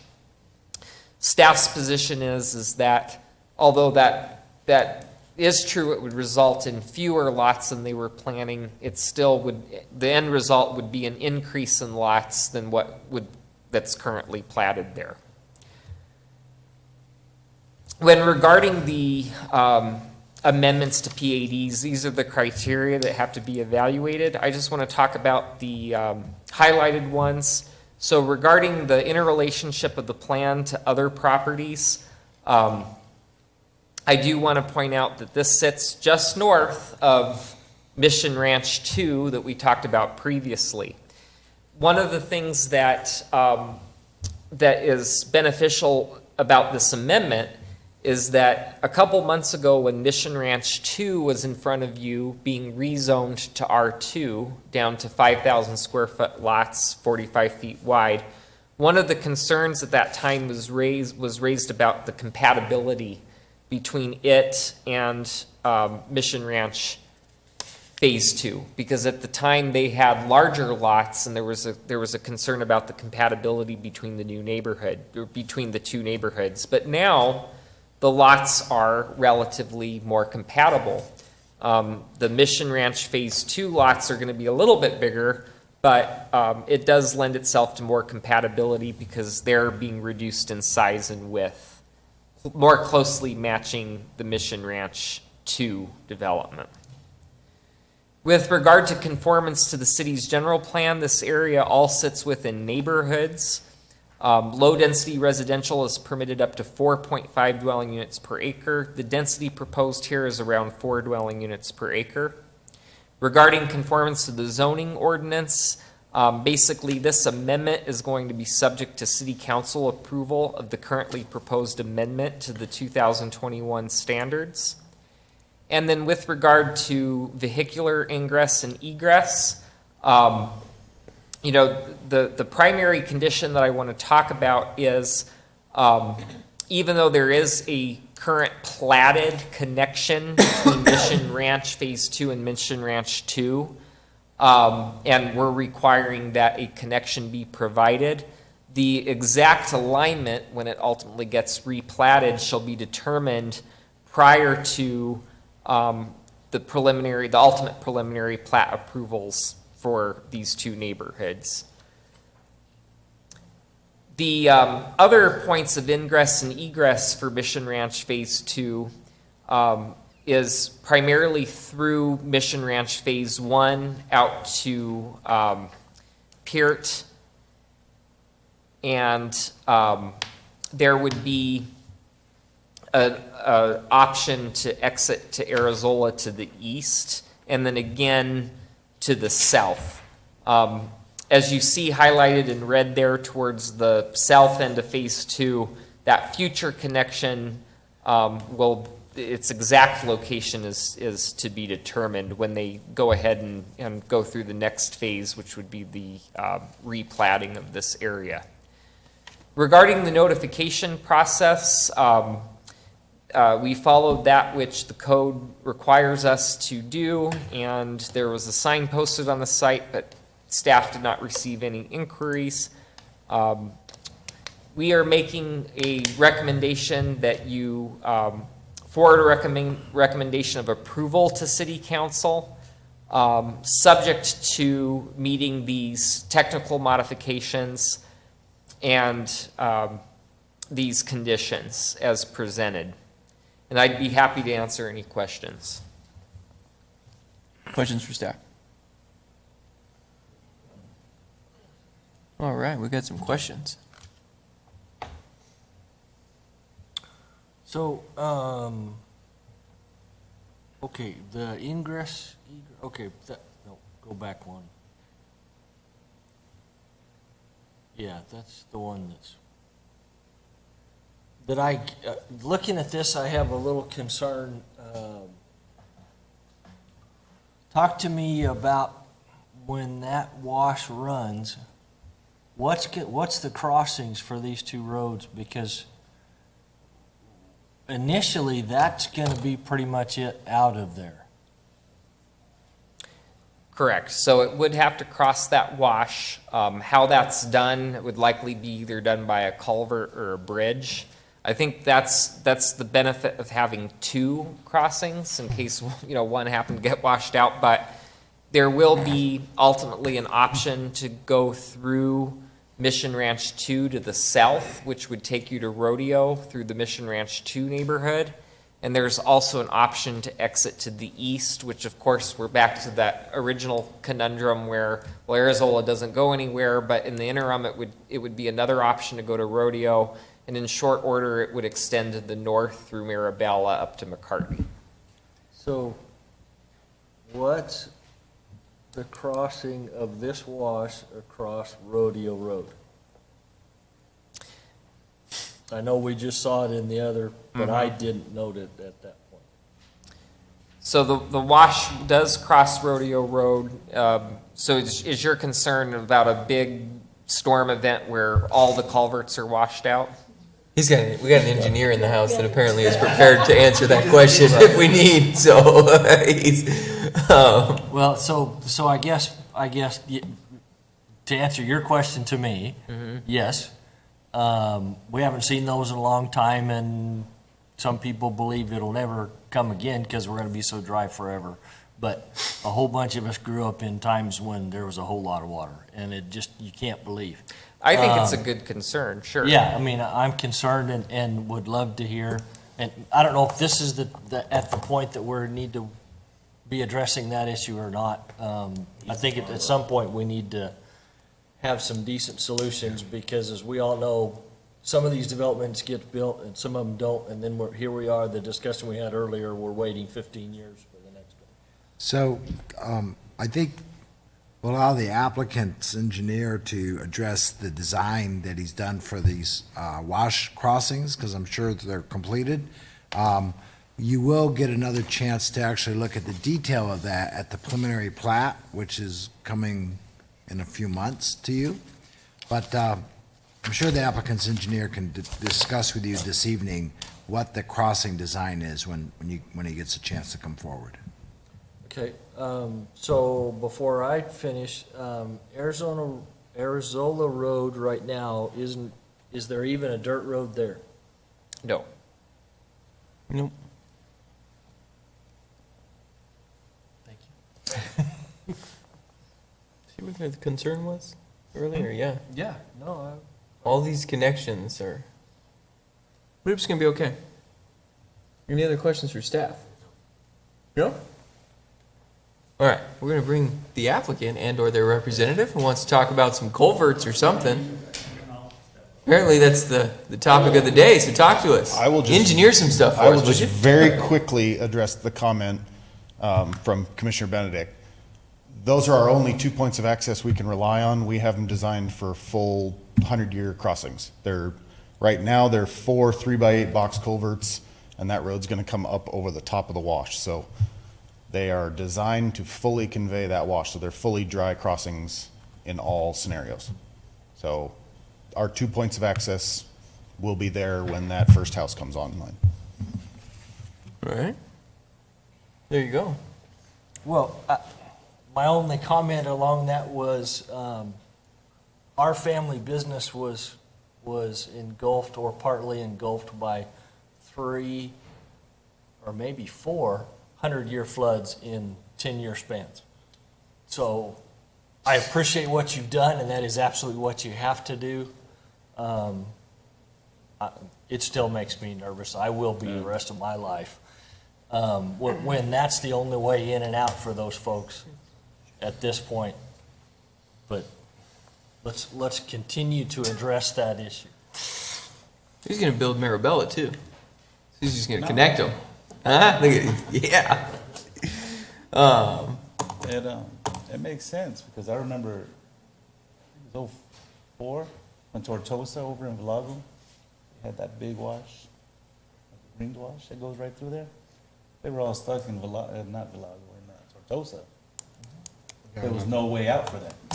Right. Hey, we got another applicant. Hey, Oh, sorry. welcome. Whenever you're ready. Just enjoying some conversation up here, you know. Thank you, Chairman and Commissioners. Again, Jeff Zimmerman from McCray Gomez. I did give the address before, 1010 West Wagon Wheel Drive, Phoenix, Arizona, 85021. A couple of points that have been brought up, and then one other request. The market here, and we've been talking about access all along here.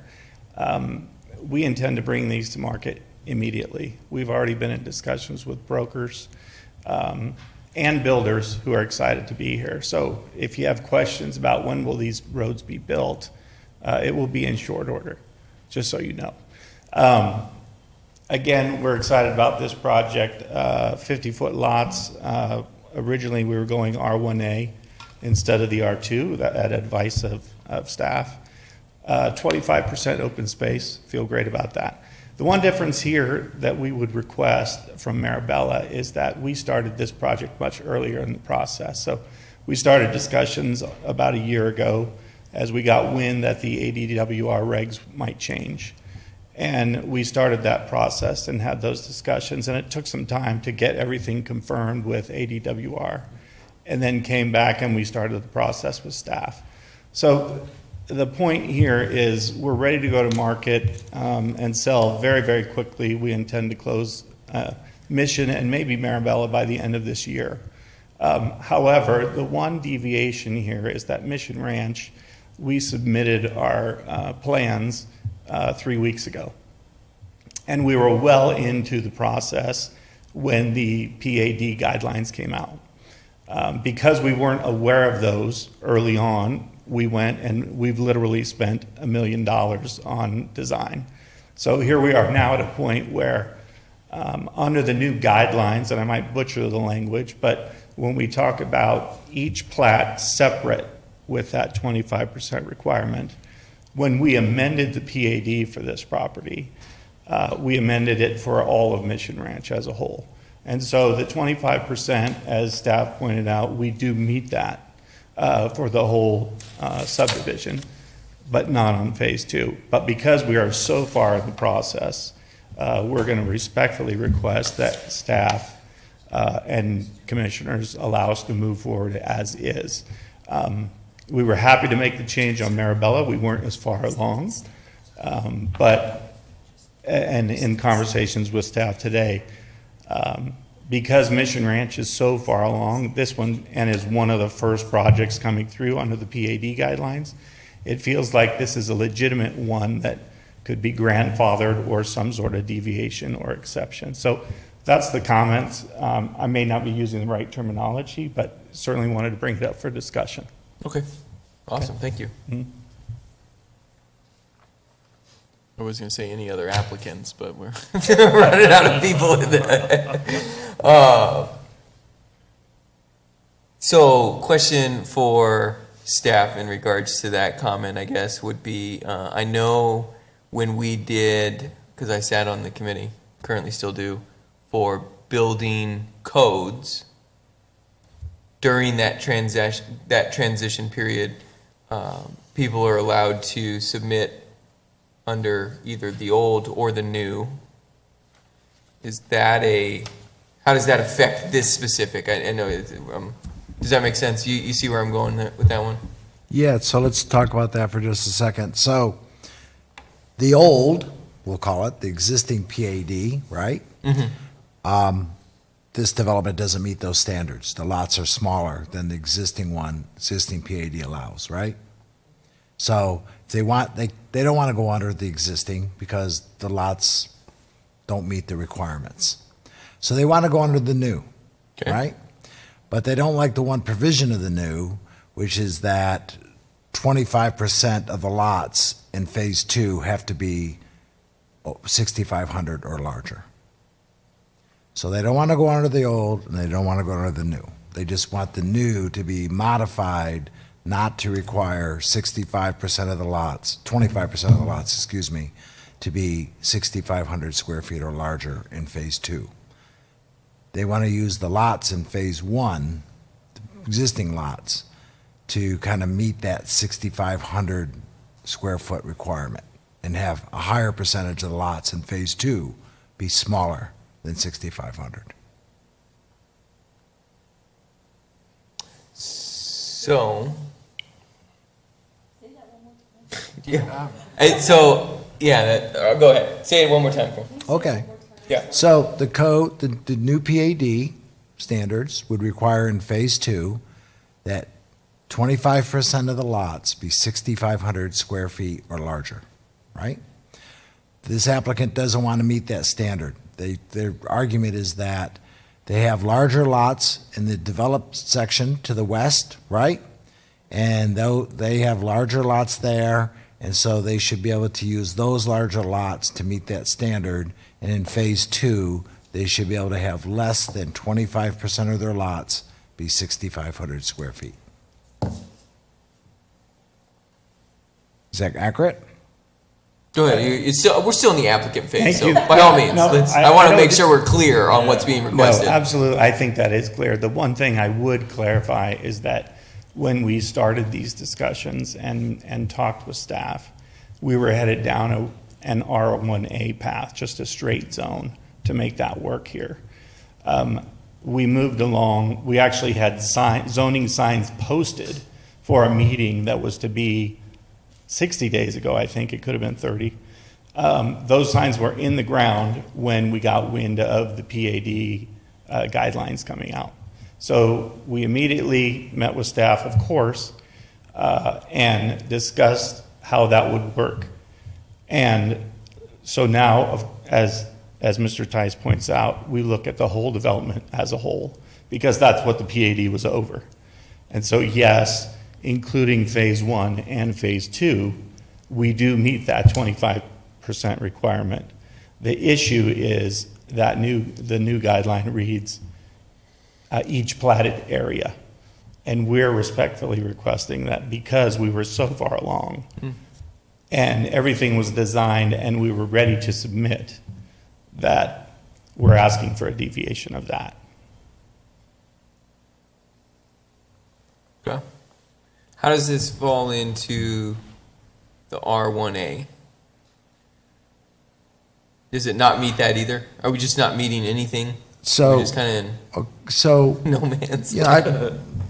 it probably meets the R1A because the R1A, just doesn't have the larger lot mix requirement, right?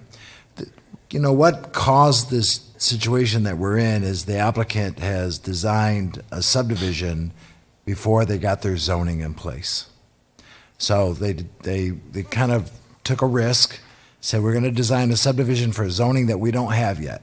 We're going to ask for a rezone, and if that rezone's approved, then our subdivision works. And it's true that through the process, they were looking at going for an R1A. Staff said, look, with this new PAD standards, we really want these developments zone PAD, not R1A, not R2. But all the costs, the sunken costs in the design were based on a zoning district that they had not yet had approved. Mr. Chairman. Paul, timing is everything, though, and as far as this goes, they're there, and they're right at that point, they were very close. How many of other developments, this could be a can of worms, that we're opening. How many other developments might be in the same position that these gentlemen are?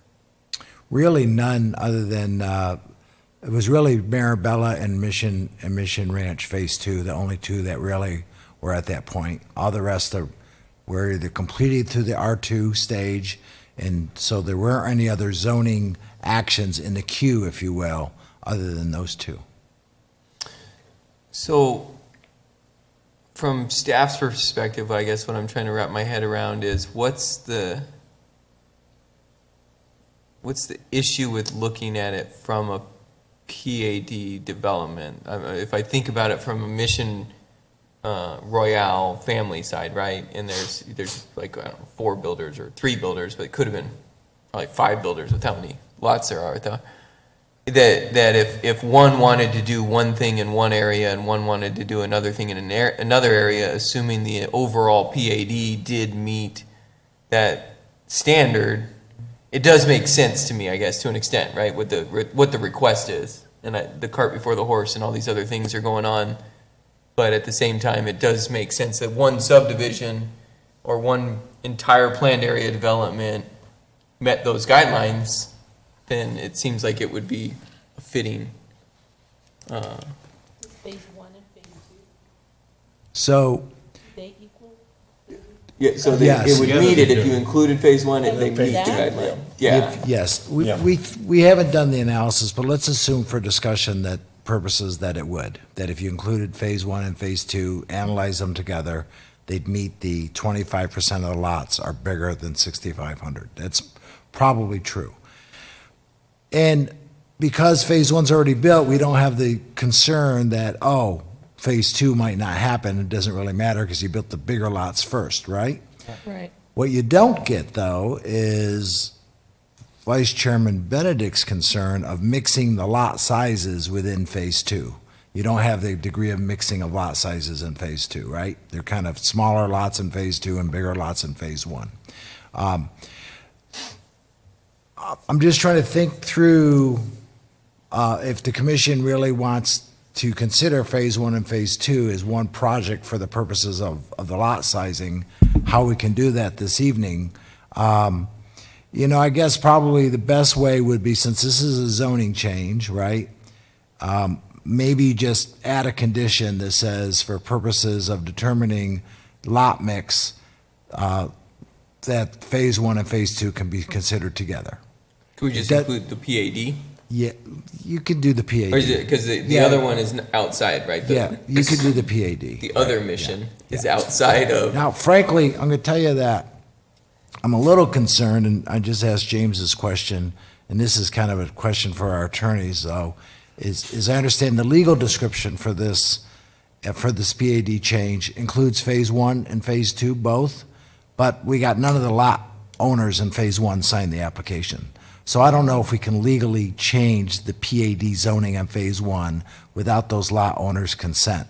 My sense is the answer is no. So I think the legal description for this PAD is going to get changed to just Phase 2. Okay. But that's a legal question. And I understand the standards for Phase 1 have not changed, but it's still got a zone change. So it's a very technical legal question.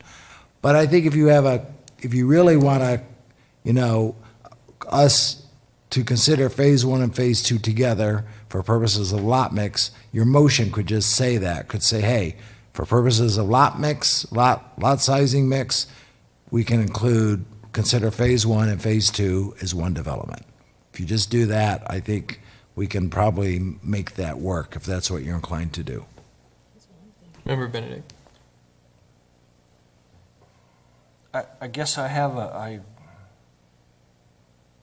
a concern in taking that step in that direction, that we're opening doors for all kinds of other, once you've done it for the one, do we have to do it for the other? And I have no idea how many of the others there are, but. We did that But on wouldn't our that be a twos. legal question? We proved them at smaller open space and then started telling them they had to go bigger open space. We do that stuff all the time. Yeah. Steve. So anyway, I'm just expressing that. Yeah, no. It does make sense. Whether that's. Yeah. I guess at least if we're setting a precedent, we're setting the precedent that, hey, the bigger lots are already built. That's a good precedent to set, instead of having the reverse. If they were building this and saying, well, those ones that are platted but not built yet, that would be. So I guess I'm back to my concern that I kind of expressed before, that I was trying to communicate before, is, okay, if you do that, it's how many of them can you have all jammed together on one side and the bigger ones on the other side before it gets to be ineffective as a mixture of. Right. That's how Coyote of Ranch those is built, though. sizes. But we weren't I'm here not for saying. Coyote. That was a long time. We're talking about today. I know, but I'm just, We're talking about this one. yeah, I'm just saying, the concept is that you'll have some mix of that somewhere. Otherwise, we would just have a zoning of this kind and a zoning of that kind. Well, The whole yeah. idea was to have a mix of it. Well, how big of a proportion, right now, we've got the big ones are over on this side and the little ones are on this side. And, okay, this may not be really bad because it's not quite as many, but then where do we go before it's? I think I understand the concern, and I look at historical parts of the community where back when you could buy 1 lot, 2 lot, 1.5 lot, 4 lots, whatever, right? You got a huge mix in lot sizes, variation in design, but those were all also individually built. When we moved into building subdivisions through this new design and system and PADs and HOAs, if I'm trying to run my head through all these different communities, almost all of them. Villago has an area that is one size homes, and then you go across the street, there's bigger homes section. So like, even though we now have a mix of smaller homes in some of those with Caleb nodding, but that's an after the fact. Had the market not fallen out, they would have all been built based on Right. what was going at that time. And so I think there's a lot of subdivision developments that are built this way, because a lot of that has to do, I think, with home values, and I don't know, you guys are the real estate experts, not me, but, you know, we'd say, here's a certain size home that's typically built within a certain range of each other, and they're all within a certain area. And then the next size up, there may be some overlap, but then gets built in this next section, and then the next size up gets built in this next section. Because of that, just kind of the way those properties flow together with value and, you know, I guess how the developer could sell it. You're surrounded by other homes of similar range of square footages and build quality, so I think that's, I guess, the way I look at it. Most subdivisions that I've either lived in and or driven through here in our community are built with pockets of the same size. And I could be wrong. If I'm wrong, please correct me, but. You're exactly, I would completely agree that they're pockets. My concern is how big is the pocket? That's just my, you know, and where does the size of that pocket, where is it too many that are all the little bitties, and, or, you know, that's Yeah, just no, my- I guess I understand that concern. Yeah, I so think if we where looked do at we it go? though from what's the one over there off of Courts and SK Ranch? Yeah, like however many homes approximately would be in that subdivision, and having lived in that subdivision at one point in time, right? As you were in the front, I don't know how many homes, but there was a lot. It is at least this many, if not more. And then as you got further back, they were bigger, towards the back side of that, or closer to, I guess it'd been O'Neill.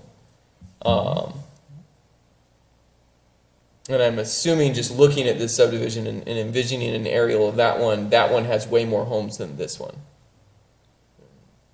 And does that make sense? Yep, but it doesn't make it right. It doesn't make it wrong either. Just because we did it that way. Well, in the yeah, past but- doesn't mean we have to do it that way again. We don't have to, by any means. So if we talk to the lawyers and they say no, then what?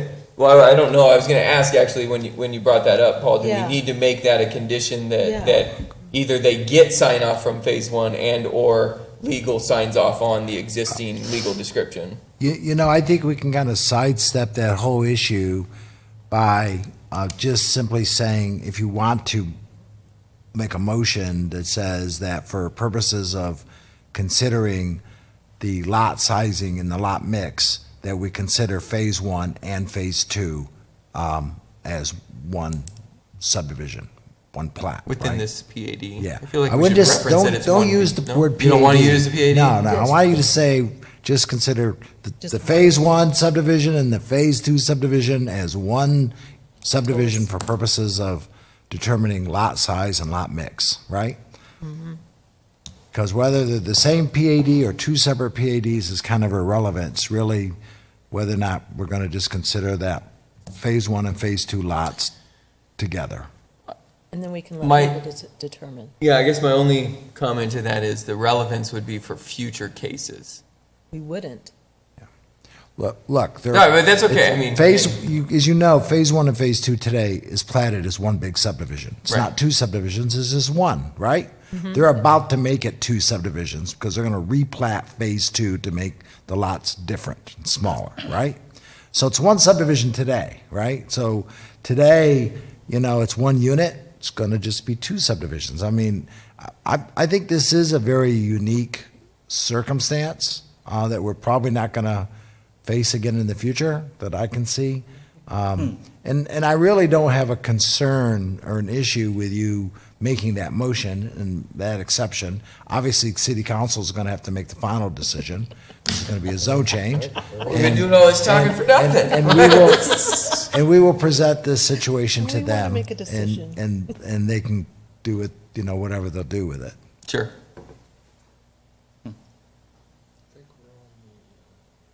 We need to open it up to the public now. Would anybody from the public like to speak to this agenda item? Seeing nobody, I'll close the public portion and ask Dwayne what he thinks about the roads. Mr. Chairman, go ahead and make a motion that we make a favorable recommendation to the city council for a request by the United Engineering Group for DSA -22-00085, a major amendment to the Mission Branch Area Plan Development with the recommendations from the staff. Second. So I have a motion and a second. I have a question. I have, yeah, go ahead. Discussion? Yes, thank you very much. So, when's the appropriate time to address my flood issues? Access issues. When you, okay, when I so got a motion and this second. is zoning, right? So preliminary plat stage is the time. When you see the preliminary plat, you will have a preliminary drainage report that will talk about exactly the size of those culverts that are going to be put in the wash, right? What kind of storm they're designed to. And you can make the determination whether or not that's adequate, and you can make a determination on whether the street network is adequate, because so it's the preliminary plat. So, in clarification to the motion, are we forwarding the recommendation of approval with the conversation we've had around considering phase 1 and phase 2 for the purposes of the 25% lot rule? Or are you not? Just the way that it's written. So just as staff has presented? Yeah, just the way the staff is written. The city council's gonna make the final decision. I understand, but we're also forwarding a recommendation of something, and so I like the idea of amending it to saying, hey, Me too. let's amend the motion to say, I would like to consider phase 1 and phase 2 for the purposes of 25% lot rule, as we discussed during the presentation or hearing to city council. I second that. And also approval of the city attorney, correct? Yeah. That's separate, right? We're keeping that out. We're gonna let them deal with that. Okay. So we're not gonna include that in our motion, because Okay. I mentioned before the meeting, without a lawyer, we were gonna get ourselves in trouble tonight. So I have a motion and a second to amend. So then the first vote will be to, what's that? I made the motion. Oh, did you? Yeah, I did. And then I have, actually I have 2 seconds, but I'm only gonna use one of them in the minutes. So we're gonna take a vote in regards to amending the existing motion on the table. Does everybody understand what we're voting on? We're clear? Yes. Okay, awesome. Natalie, would you please call the roll? Member Hubbard, Yes. Member Peters, Aye. Member Estrada, Yes. Member Dugan, No. Vice Chairman Benedict, No. Chairman Miller. Yes. All right, so Now we gotta vote. motion to amend has been approved, so now will you call the roll on the final forwarding recommendation to city council? Which includes that amendment that the two phases are Correct. used together. Yep. Thank you very much. So it's both motions together, right? Well, Well- we've already modified the previous motion, so now we're Is that moving correct? forward with the vote on the final motion. Or the first It motion. has the the modification phases. in it? that motion considers What's the the phases. modification? Yeah, we've One, established phase two. that it's the motion that's been modified. Correct. Natalie, call the roll. Member Hubbard, Yes. Member Peters, Aye. Member Estrada, Yes. Member Dugan, No. Vice Chairman Benedict, No. Chairman Miller. Yes. All right.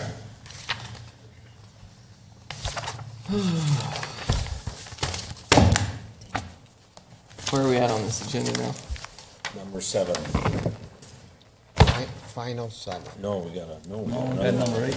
Oh, you gotta flip the page over. All right, so public hearing and consider forwarding a recommendation of approval to city council for request by L&L Casa Grande LLC for DSA-22-00059, a zone change from urban ranch to B4, community service. Timeout.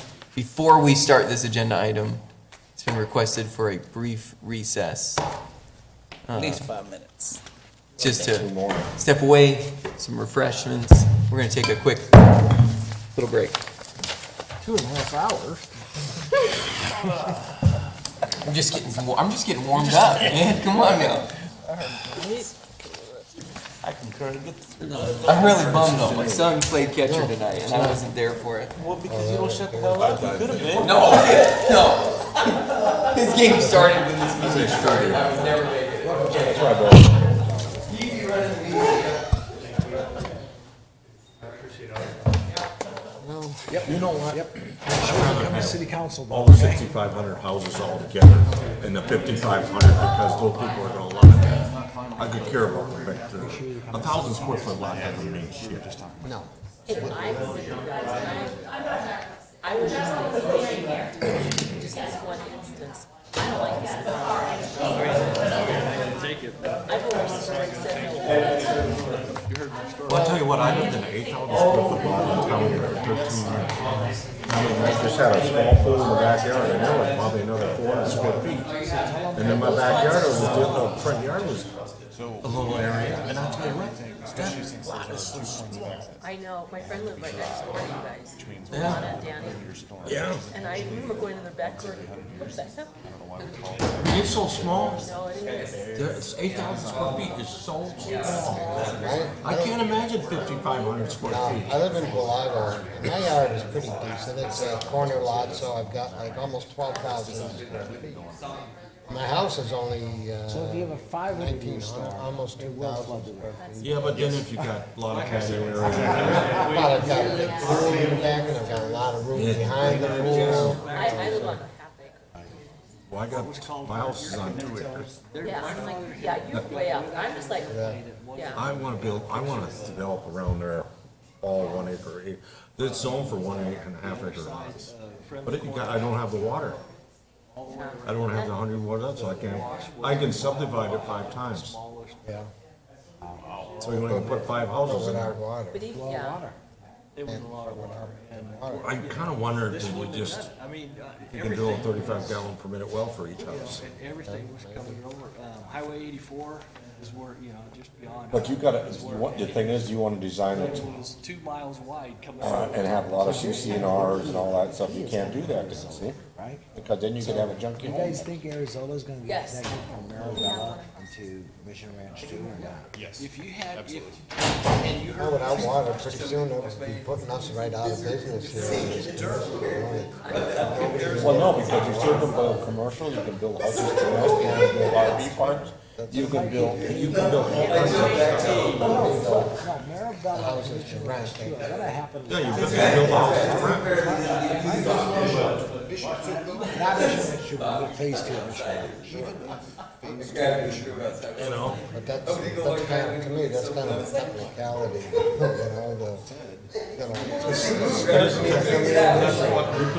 We can never build an apartment, you can build any kind of apartment you want.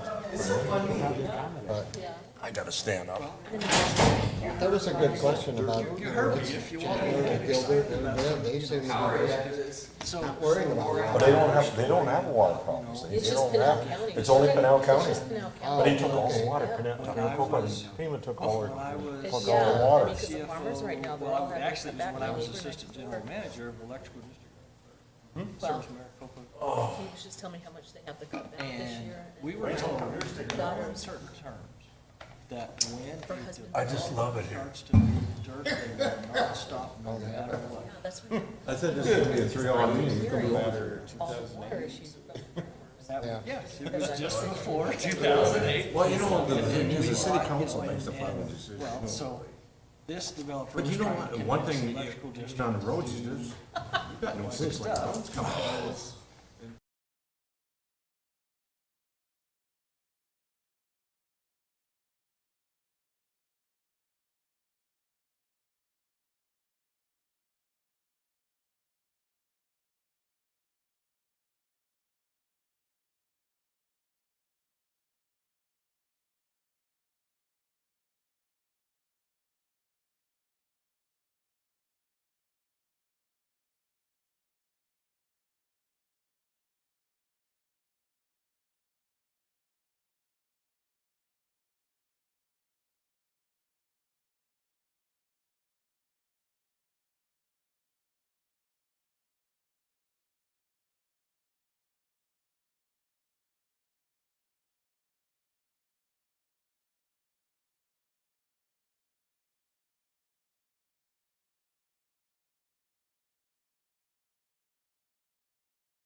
We're back. Hey, Mr. Gagliardi, take it away. All right, so this is DSA 22000059, a zone change from urban ranch to B4. So it entails approximately 7 acres of property located on the far west end of Hannah Road, just east of the of I-10. You see there, it's next to the I-10, I-8 interchange, west of Sunland Gin. The existing zoning is urban ranch, and the proposed zoning that you see on the right is B4. The reason for the request is basically, as urban ranch, it's really not practical. Urban ranch is a zone district that allows single-family residential development on lots no smaller than an acre and a quarter. That's probably not the most appropriate zoning right next to the I-10, I-8 interchange, whereas the B4 zone district would include a variety of uses that would make more sense there. Particularly with the approval of a conditional use, you could develop mini warehouses, but there's a number of uses permitted by right that's kind of a heavy commercial zoning, a very light industrial type zoning. When reviewing zone changes, there's 3 criteria that have to be evaluated, and the staff report goes into each of these in more detail, but I wanted to also walk through these with you here. They all center around compliance with the general plan. So this area is identified within the 2030 general plan as commerce and business, and within the commerce and business land use, it does support zone districts such as B4. It also supports I-1. We felt that B4 is the most appropriate zone district here because of its proximity to the I-10, I-8 interchange. It would be a little bit more of a gateway use as opposed to what you might get with a heavier development. Within the land use element of the general plan, one of the goals and action steps to support this zone change request centers around the goal to develop economically competitive regional centers of commercial activity. So this zone change would promote a wider range of potential uses. And as a B4 zone, like I say, it's kind of a heavy commercial. It's a wider range than, a traditional commercial area, and it would help blend commercial and industrial sites. The second review criteria indicates that it conforms to the general plan if the proposed land uses, densities, and intensities fall within the range of densities of the general plan. So we would know more of that at the time of the major site plan submittal. There's not a specific use that this applicant has in mind per se, but should this property be zoned B4, the next step would be to submit a major site plan. But per the general plan, the maximum floor area ratio of development here is 0.35. And then also there has to be at least 10% open space provided. And these are things that we would evaluate with the major site plan. Ultimately, at the time of development, dedication and additional improvements to Hannah Road would need to be made abutting the site undergoing development. So Hannah Road is classified as a major collector, and currently just the north half of that major collector has been improved and dedicated. So ultimately an additional 40 feet of right-of-way is needed. So there's an associated condition with this rezone that's kind of standard that we've been putting on all rezones, that should we, for whatever reason, want the south side of Hannah in front of their property dedicated sooner than when we would normally get it at the time of development, that they would convey that property for public right-of-way. The third criteria is that the proposed zone change is necessary and proper to meet the land uses of the residents of the city. So when looking at this site, either B4 or I1 would be appropriate.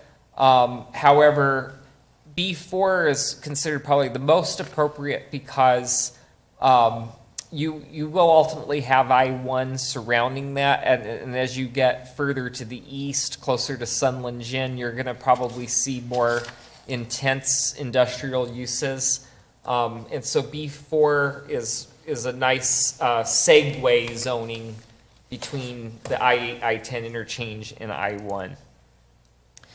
There is a number of recommended conditions, basically to help bolster compatibility, and I'll just briefly talk about them. So the first one is the dedication condition that I talked about. The second one just basically indicates that equipment like transformers, et cetera, have to be screened. Ground-mounted equipment is preferred and to be screened with landscaping. Rooftop equipment, though, would have to be screened by a parapet. I want to talk about specifically item number 4. The staff is recommending that a 15-foot landscape buffer be provided abutting the zone district's southern and western boundary, so it would basically look like this. And that's just to help with compatibility. I see this area as kind of the gateway into Casa Grande from the south. And so as you're, if you're coming from San Diego and you're headed up to Phoenix, the goal is just to have a little bit of landscape dressing there along the boundary of that zone district. The public hearing notification process went according to what the code requires, and there were not any comments provided. Staff does recommend that Planning Commission forward to council a recommendation to approve this zone change, subject to the conditions discussed. And I'd be happy to answer any questions. Questions for staff? Only question I have is, in the future, the interchange is going to be completely changed on that Interstate 8 and 10. With the state of Arizona for the Highway Department, would they ever need that property for the interchange? Because it sits right there. So my question is, should you leave that land there for eventually interchange? Because they're going to rip the whole thing. They're going to completely change that interchange. That's the only question I have. I guess if they build something on it, they'd have to pay for them to move it, correct? They're not, currently, there's no project planned as well. They're just doing a rezone at this point in time. So- That's what was noted. Is that road, what's that road? Hannah. Hannah. So you're right, Commissioner Dugan, is that the new system interchange with the 8 and the 10 is going to be redesigned. Actually, the right-of-way for that is going to happen north of the Hannah Road. You can kind of see a little arcing thing north of Hannah. If you remember, we had a Ritchie Brothers development there, and they actually platted it and dedicated the right-of-way for that interchange through there. So that interchange right-of-way is already accommodated north of Hannah. So the answer is no, this isn't needed for that, right? And you can't just reserve property for interchange without buying it anyway. So you can't just say, we're not going to let you develop because we need your property for interchange right away right now. But it's not going to be needed because that interchange is designed to be further north of Hannah. Okay. The only question. No. I'm laughing about it, so. Got a question? Any other questions? No. Oh, okay. Oh, look at that. All right. No questions for staff, applicant, and/or their representative? Nobody here? We got our viewers on TV, though, and online. They're watching us. I'll open it up to the public. Close the public. Mr. Chairman, I might make a motion to make a favorable recommendation to the City Council to approve DSA 22-00059 from a zone change from UR Urban Ranch to B4 Community Service for approximately 7-acre property located south side of Hannah Road with the recommendations of the staff. Second. All right, so we got a motion and second. Oh, any discussion? No? All right. Natalie, would you please call the roll? Member Hubbard? Yes. Member Peters? Aye. Member Estrada? Member Dugan? Yes. Vice Chairman Benedict? Yes. Chairman Miller? Yes.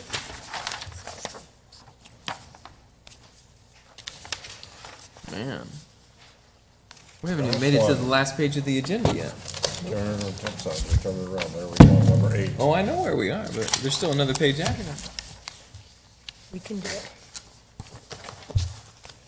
All right.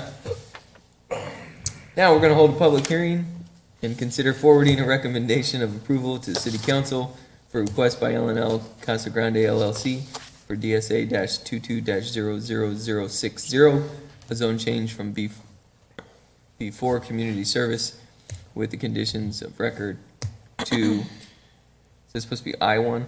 Yes. I'm assuming, garden and light industrial.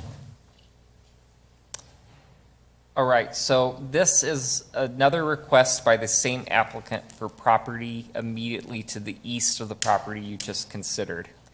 So currently, its property is zoned B4, and the same zone district that they were requesting for the property to the west. But instead of B4 here, they're requesting it to go to I-1. The reason for this is whereas B4 to the west is the most appropriate in staff's opinion because it is close to that interchange, you get a little bit further away from the 10, and the I-1 here would be more compatible with the surrounding zoning to the north. Of course, if you look on the map there, there's still a little stretch of urban ranch on the south side. So that would probably be coming forward with the zone change at some point in the near future because there has been a lot of development interest over here.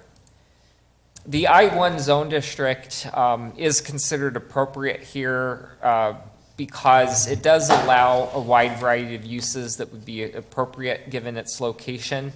As you can see here, here's a listing of a variety of uses that could be permitted. When reviewing zone changes, these are the 3 criteria that gets looked at. Again, same like with the last site, it's within the commerce and business general plan designation.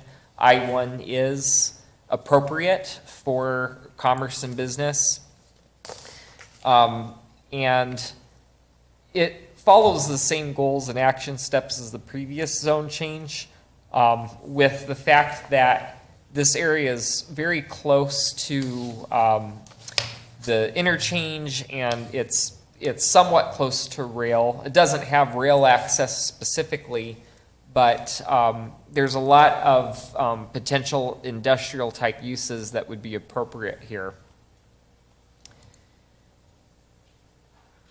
And again, because it's within the commerce and business general plan designation, at the time of development, we would have to look for certain thresholds. For example, the maximum floor area ratio is 0.35, and then there has to be a minimum of 10% open space. We'd look at that at the time of major site plan consideration, though. And again, there's the need for an additional 40 feet of right-of-way for Hannah Road on the south side of that center line. So we have the same condition about the possibility of having that be conveyed to us prior to development activity, which is when we would typically see the dedication. We also consider this zone change necessary and proper at this time. Again, just it's centered around the location of the site and its appropriateness of I-1 zoning. These conditions are identical to the conditions discussed on the other zone change, Again, because this also abuts that interchange, there's the same requirement to provide a 15-foot buffer of landscaping along the southern property line. There was a public hearing sign posted on the site, although I'm not sure who all sees it because it's near the dead end of a road. However, and surprisingly, there was not any inquiries or comments made. Staff does recommend that you forward to City Council a recommendation to approve this zone change from B4 to I1, subject to the conditions covered in the staff report. And I'd be happy to answer any questions. Questions for staff? Since it's going to be the same developer, with the landscaping, is it going to be the same, or is it going to be?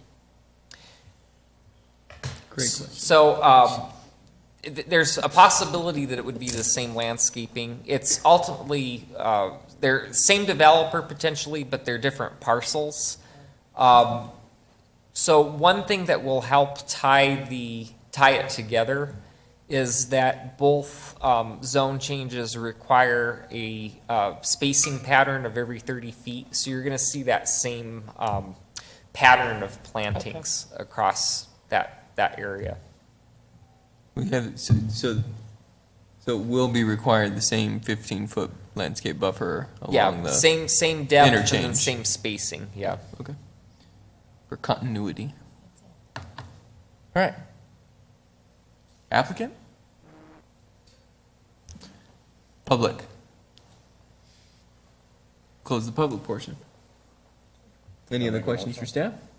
Or anybody want to? No, I'd like to make a motion. All right. I'd like to make a motion that the planning commission forward to city council a recommendation to approve the zone change request DSA-22-00060 from B4 to I1 with the following conditions of record as proposed by the staff. I'll second that motion. Motion in a second. Any discussion? Hearing none. Natalie, would you please call the roll? Member Hubbard? Yes. Member Peters? Aye. Member Estrada? Yes. Member Dugan? Yes. Vice Chairman Benedict? Yes. Chairman Miller? Yes. All right. So at this time then, I will open up for public comment. I will now close the public comment portion of this meeting. I thought we were talking about getting rid of that one. No, Paul? What? The Call public to comment public. portion. Call to the public? Yeah. You gotta do it. I don't think we have to. I think legal told us we didn't have to, but that's all right. Yeah, you could probably get rid of it. Reports by the planning director, though, apparently, because my commission would like to move to the next agenda item. Okay.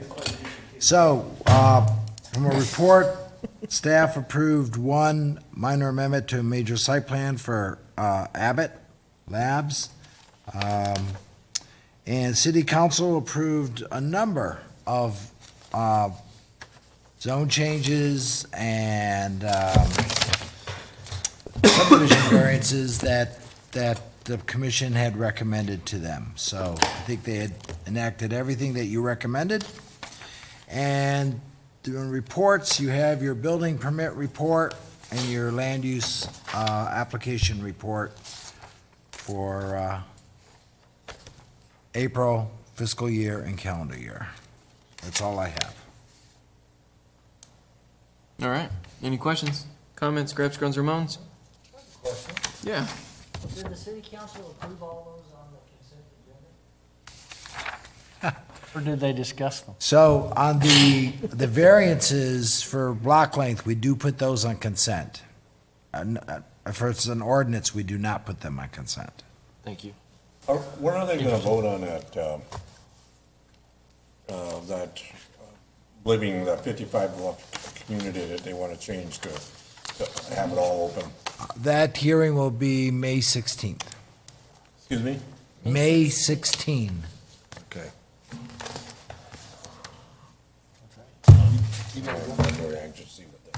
I'm gonna go.